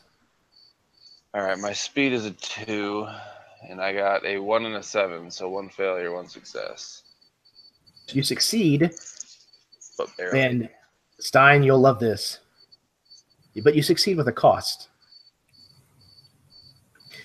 So, Stein, with that 1 success in mind coming at you from the attack, if you would please roll me a speed check, and it'll just be with the 1 die. All right. That's a success. I got a 6. Excellent. Okay. So you barely manage to duck out of the way as this beam hits this face hugger pumpkin and latches onto it.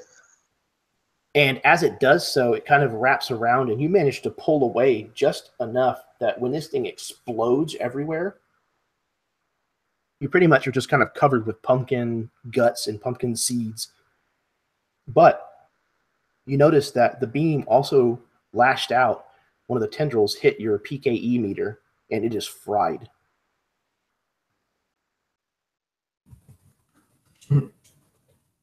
Oh, at least we got something to work on when we get back to the shop. Okay, so we have had an attack from Stein, from Black, from Max, as well as the Ghost. Oh wait, no, we have had one from Atlas, Black, and Max. Yeah, I don't think Stein has not. No, Stein hadn't had one yet. So what are you doing, Stein? Okay, so I imagine I jumped back, fell on my butt, had the pumpkin hugging my face, and all of a sudden it exploded off. So I'm probably laying there on the ground. I'm going to sit up and take aim at the Headless Horseman. And I'll go ahead and turn in my 3 fong points for an extra beam. Okay, so you have 2. There's already 3 on him. So, okay, so if you succeed, it'll put 5 beams on him, which you know would be enough to deal with a class 5 Spectre. Right. And it only goes to 7. Okay. So just with the 3 beams on him, does he look? He looks like he's still able to move around, though, right? Yes, absolutely. He is kind of floating back towards his horse as another spectral pumpkin is beginning to form in his open hand. Yeah, I'll still stick with the firing the 2 beams. If you would like, you can make a knowledge roll real quickly. All right. And I might have a piece of information for you. I rolled my knowledge exactly. Okay, so not only did you earn yourself a Fong point, but in addition, you come to the realization that you know what classification this ghost is. Aha. You realize that it is a class 4. Okay. So I will not do the 2 beams. I'll just do the 1 beam. Okay. Yeah, so you're about to kind of turn the dial up a bit, and then you realize how to categorize this thing, and you leave your wand as it is. So I would say that this might even be a knowledge-based attack. Okay. So that's a knowledge with D8 for a knowledge, and I would definitely say that you are, again, you're prepared, because, again, you pass this roll, so you understand that you don't need the overkill. And right. You're a Ghostbuster, so you're an expert. So that's 3 dice again. All right.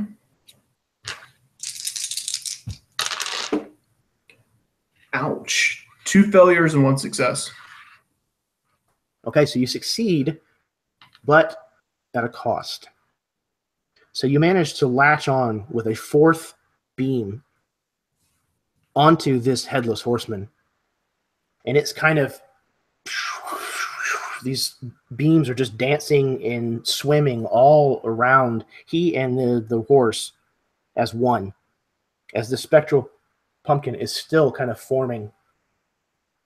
And you get a little bit too close and you cross the streams. Oh no. So there is a rather large explosion. Sparks fly everywhere. Transformers in the area blow out. There might even be a car not that far away that just completely blows up and flips upside down. And when the smoke kind of clears and we see this fog kind of curling out of the way from this explosion, we see the four of you kind of blasted and soot covered, standing up from lying on the ground or rolling over, kind of groaning. And about that time, you realize that through all of it, it looks like the trap managed to catch the Headless Horseman. And there's a little tiny red light blinking. Yes, we got him. Stein, you might be a little perturbed as the seeds that are all over you begin to crawl about you. Go ahead. Sorry. They crawl down your body, some of them underneath your jumpsuit, the fastest way that they can to the street, and head back in the direction of the cathedral and the cemetery before they disappear in the fog. They're moving almost like as if their bodies were the seed itself was the body of like a spider, and there's little tiny spectral legs that are carrying them.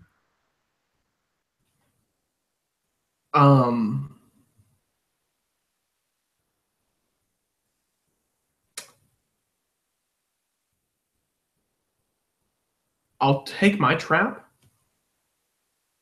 and kind of hold it out in front of me and do a sweep to see if I can catch any of them. Most of them have skittered off into the fog. Okay. You managed to maybe get one or two stragglers kind of near the back, but for the most part, a large portion of them have a pumpkin's worth almost have scuttled off. That's probably not good.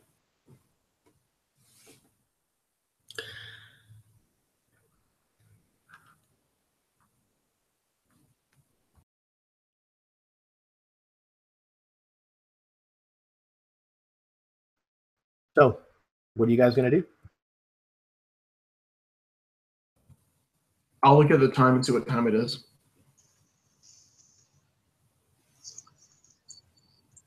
It is just after midnight. Realizing the time, I think Black would probably turn around and make his way back towards the cathedral. Is the horseman still here? No, we caught him. Okay.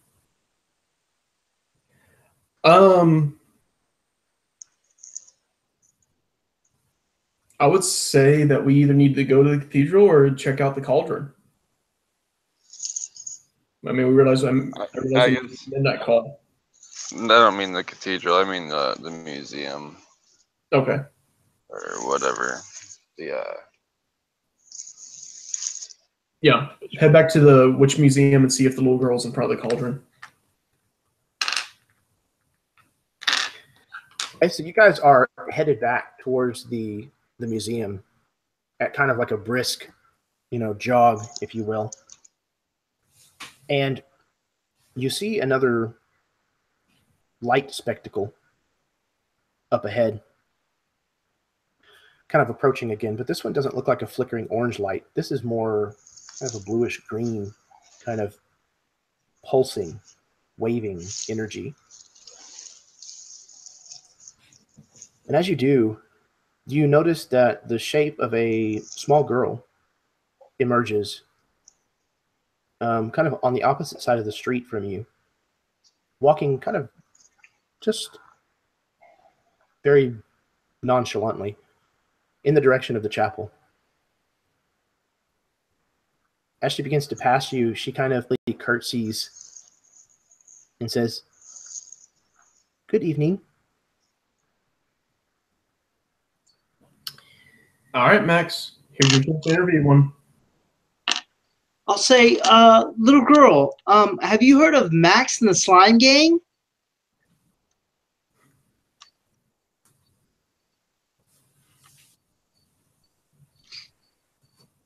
She kind of cocks her head sideways, and she says,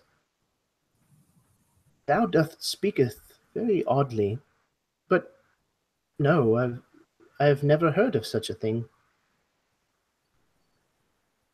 Okay. I'll say, little girl, you know what year it is? It is the year of our Lord 1692. Ha! And so it is.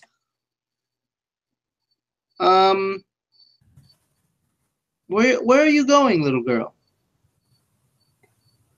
Oh, I am headed to the chapel for mass. Oh, At this time of night? When our Lord and Savior calls, we must answer, regardless of when or where. Do you mind if we join you? Oh, the Lord is joyous to receive additional practitioners. Yes, please, come with me. I look at the group and I'm like, no. But when she walks past, I pull out our proton back, our wand.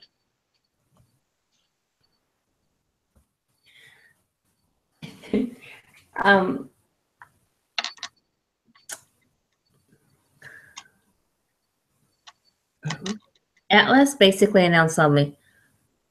I thought it was 1986.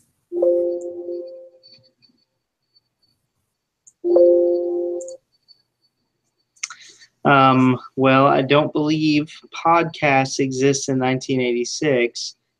We do know that the original Ghostbusters started in 1986, but It's okay, Atlas. She believes the year she believes it is.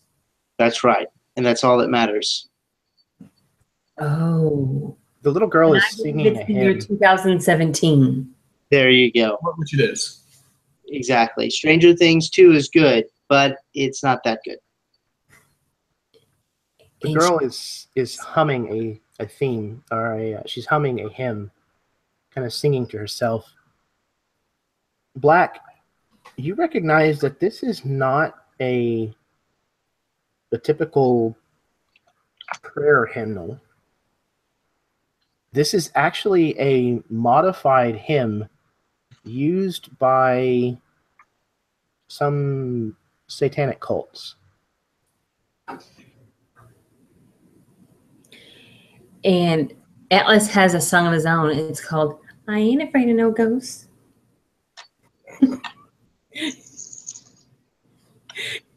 As he walks behind her.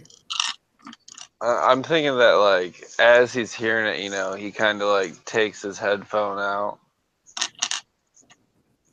And he briskly walks forward, trying to stay behind her and let her get to where she needs to go. But I'm certainly enthused to figure out what she's doing.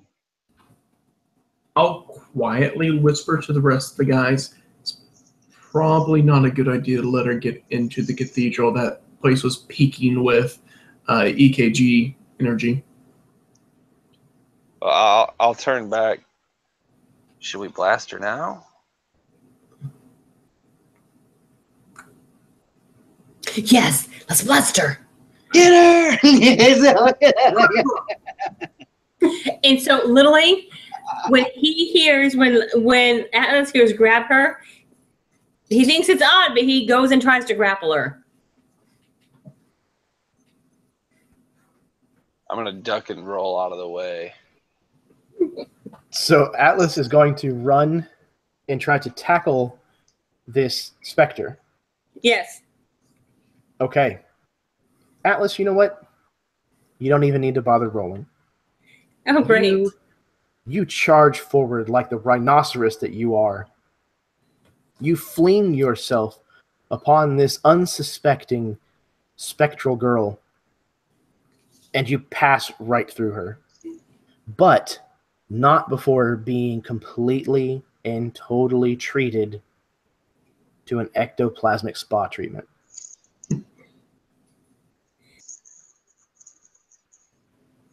She looks down at you and says, "Oh my, didst thou trip?" And Atlas, you see that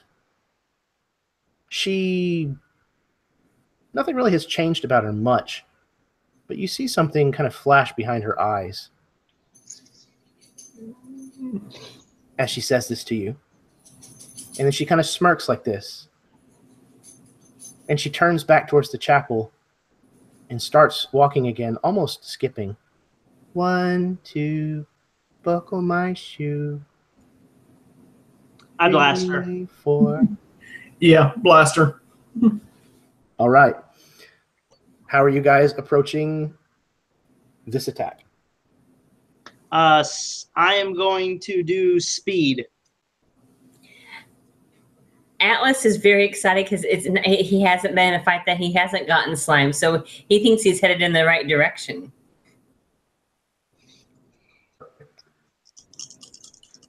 And how about you, Stein? I'm just going to whip my wand out and point it at her and blast her. Good Lord. Okay. So that sounds also like a speed, perhaps. And then Black, are you getting in on this as well?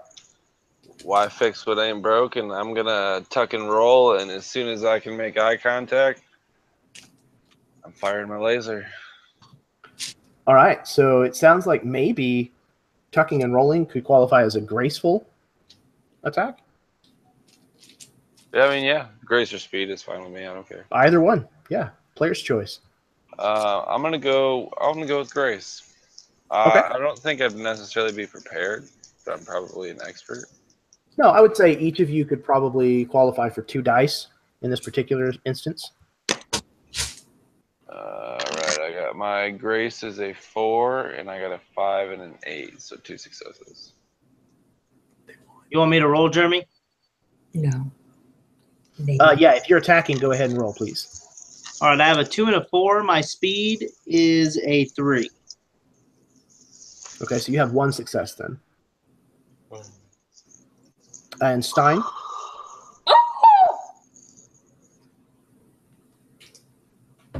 Astros won.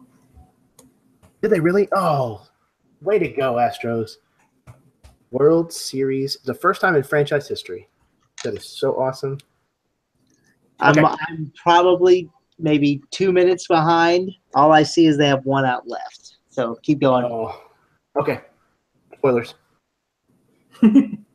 Oh, it doesn't matter to me. Okay, so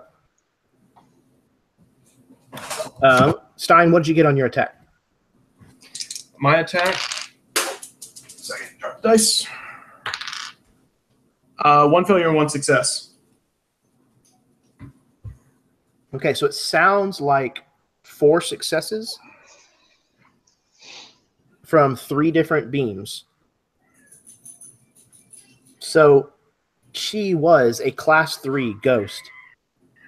And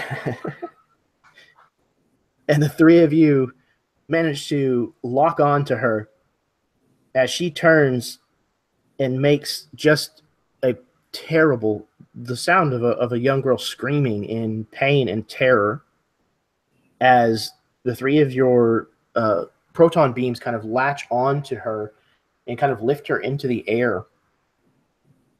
One of you manages to slide a trap out onto the sidewalk and get it underneath of her before her essence is pulled down into yet another trap.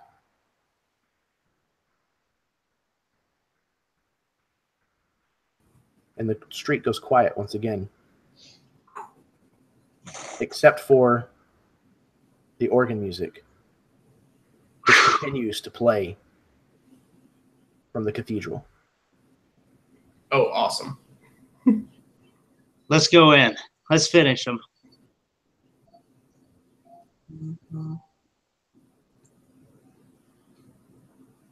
I was hoping she was it, but apparently not.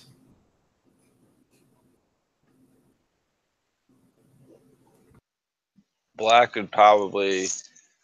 That's what I was investigating before I ran out this way.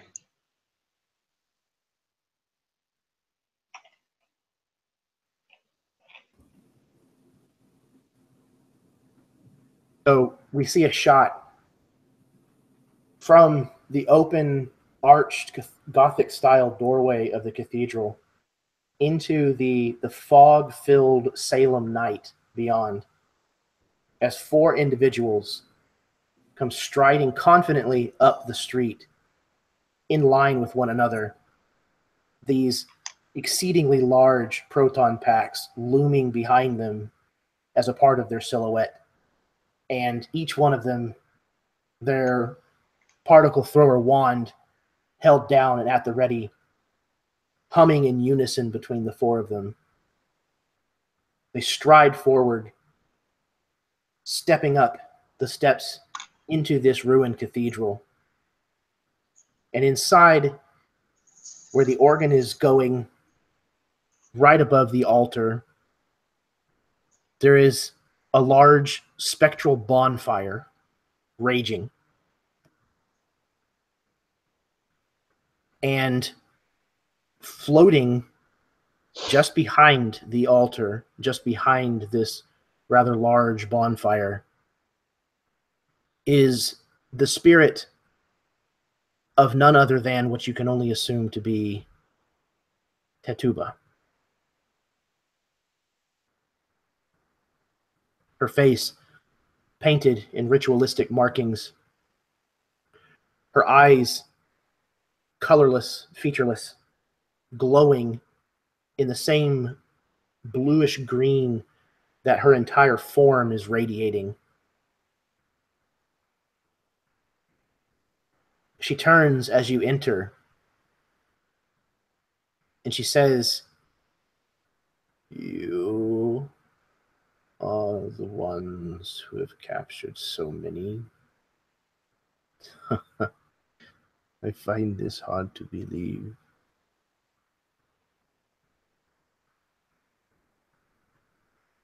You have come to this place of death, this place of the worship of death, the worship of my death. Death I have embraced, a death I will now share with you."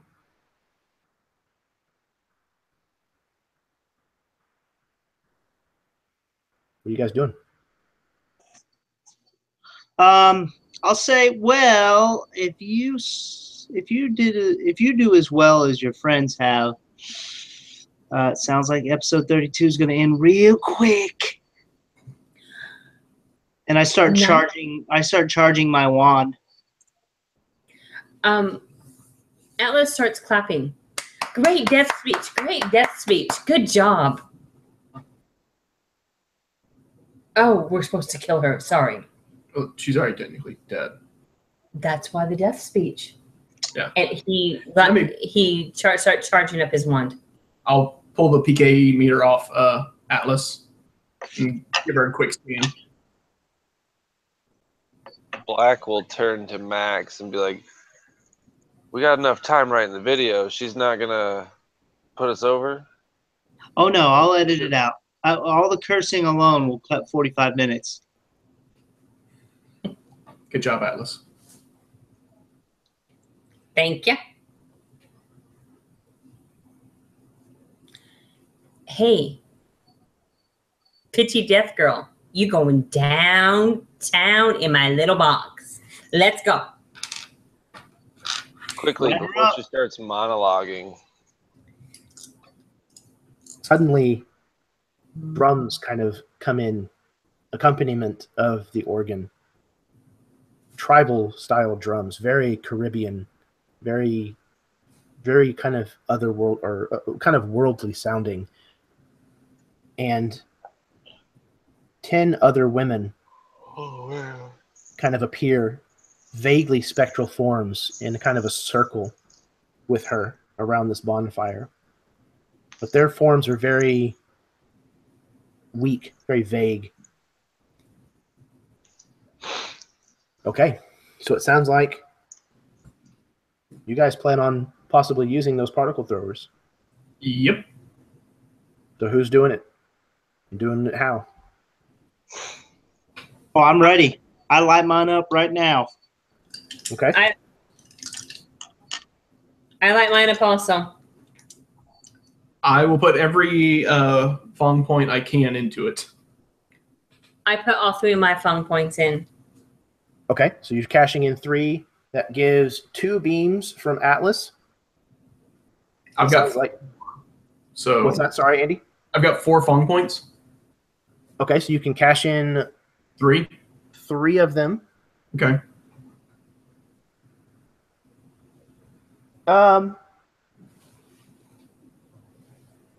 What the hell? If you want to cash in all 4 of them, you can have 3 beams. Okay. Yeah, I'll cash in all 4. Okay. So if both of you hit, that'll be a total of 5 beams.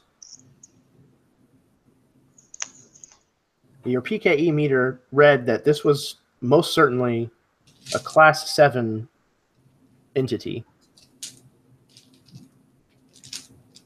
So you know it's gonna take a bit. Need a lot of to trap her. a lot of beams. Yeah, I've already used all of my Your Fong points. Fong points. Okay. I'm fonged out. All right. So you'll be throwing a single beam. Yeah, I'll have to get them on a critical, but I mean, I can only add those up per round or whatever if I hit a crit. So with your single beam, if you also hit, that'll be 6. There you How go. about it, Black? We need one more.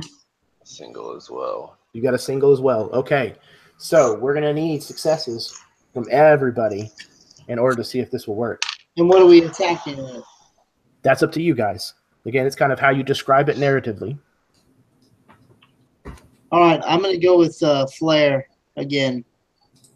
And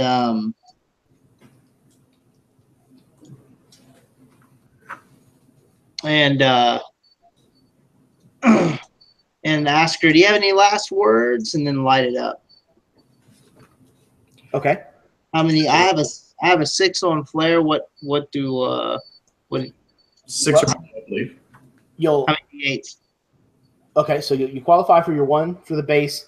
You get a 2nd because you are an expert being a Ghostbuster, and I would say that the whole thing has been kind of mounting to your spectacular spectacle. So you're in your element, so you can have a 3rd die. All right, here comes the roll. I have a 6, a 5, and a 1, and my Flare is a 6. Okay, so you earned a Fong point, and that's 3 successes. Yeah. So it's a success with a boon thrown onto it because it's a critical. Okay. What's our next roll?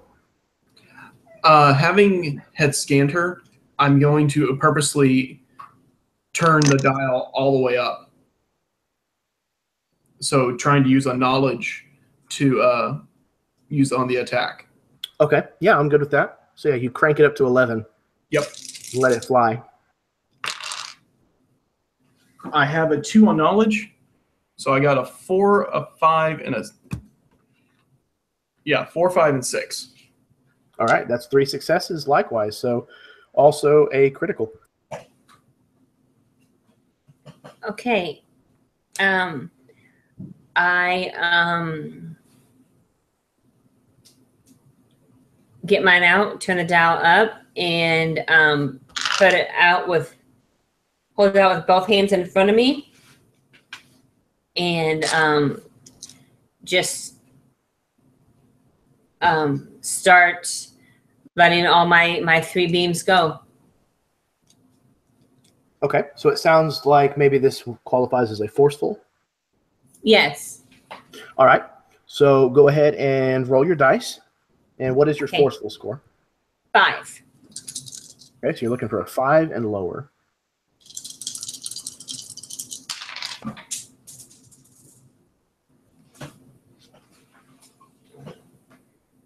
A 2, a 7, and an 8. But do I reroll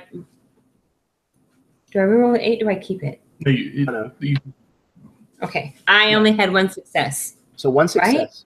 Yes, but you do manage to do it. It's just barely, but there is a complication. Right. And then last but not least, or did we get your Stein already? yes, I got 3 successes with critical. Excellent. Is Yes, what that's you right. Okay. And Black. Am I there we go. I was frozen for a second. I am going to. There's like a loose brick, like Oh yeah, a whole bunch of on them. the floor. Yeah. There's tons and tons of them. I ducked and rolled and like laid into her, if I'm not mistaken, or was that was outside? Yeah, that was the little girl. I think that I, kind of having recognized who this is, maybe with some prior knowledge, understand the gravity of the situation. This isn't my usual ghost adversary. So in like a solid movement, I'm going to toss the trap, and in like the same fluid motion, have my wand out to lay into her with my single beam. Okay. Kind So of either go in, I guess I could go a multitude of ways, a grace, speed, or knowledge. yeah, it sounds like trying to do both at the same time. That maybe speed would probably qualify. Speed works for me. Okay, cool. 2 or 3. Go with 3. All right, 2 successes, 3 successes. My speed's a 2, Excellent. and I got a 3, 4, and a 7.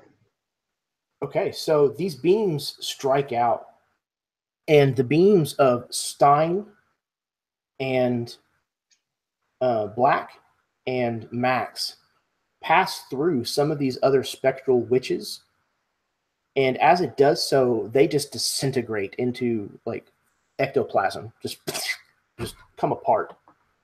And as they pass through them, kind of almost like the way electricity will arc through a couple of different, points of least resistance, it jumps once those are gone over to Tituba and locks onto her. And Atlas, you manage to you and Stein both just open your particle throwers up to the fullest and just throw out these 3 massive beams. The 2 of you are both kind of thrown backwards, but you manage to hold on to your beams as you're kind of latched onto this floating witch. And as you're kind of fighting and wrestling with her, the 4 of you kind of working in unison, Black throws a trap out into the middle of the burned rubble of this church, and it slides right into this spectral bonfire. The doors of the trap fly open, and this insanely bright light shines out from the trap, catching her kind of in the cone of its beam. And immediately, the 4 of you working in harmony move her over this cone of bright light and begin to pull her down into this trap. And as you're working on this, getting her in this trap, Atlas, that's when you're attacked.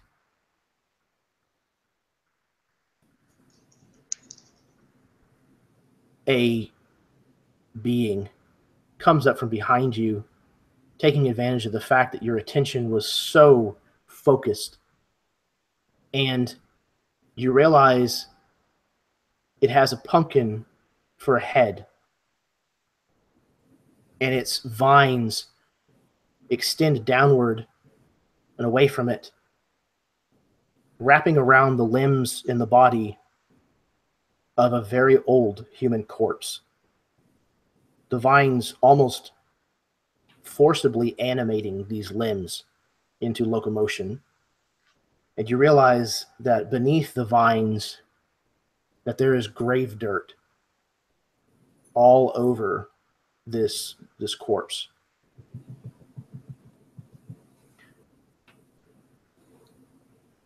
How are you going to try to get away from this attack, Atlas?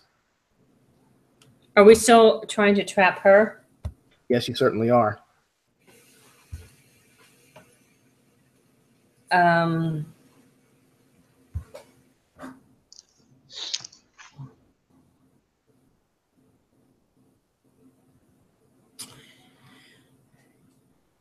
I hang really tight onto my wand, look quickly behind me, and I literally Outside. whoever that I'm next to, I can imagine that there's two on one side and then two people on the other. Whoever I'm next to, I'm going to run the opposite direction away from it. You're going to try to speed? Yes. To get away. Okay. So this is just going to be a single die. Okay. So I need to roll it definitely for not better. prepared. And I don't know that. Well, you're a daredevil, so you can have a second die. Okay. So 2 or better. Your speed is a 2? Yes. Then that is correct.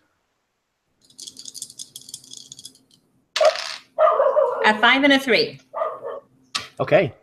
And you had 2 shifts of damage coming at you. So you managed to escape the clutches of this thing and move away as you continue to help your fellow Ghostbusters in lowering Tituba down into this trap. The trap slams closed, smoke rising from it as that familiar red light begins to flash. The remaining spectral witches in the coven circle explode into ectoplasm, and the corpse lumbering after you, Atlas, with each step just falls to pieces as the spectral pumpkin and vines likewise explode in ectoplasm, and the body can no longer support its own weight as it is long since dead.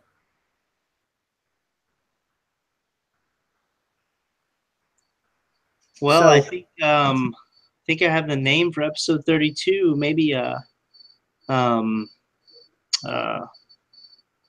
patch in time or something. Pumpkin patch. Trying to figure it out. I imagine this conversation is taking place as you're kind of all walking out of this burned cathedral shell down the front steps. And Yeah. last words from you guys before we kind of take this out. I'll say Max Odell signing out. Episode 32 here with the Boston chapter. Happy Halloween.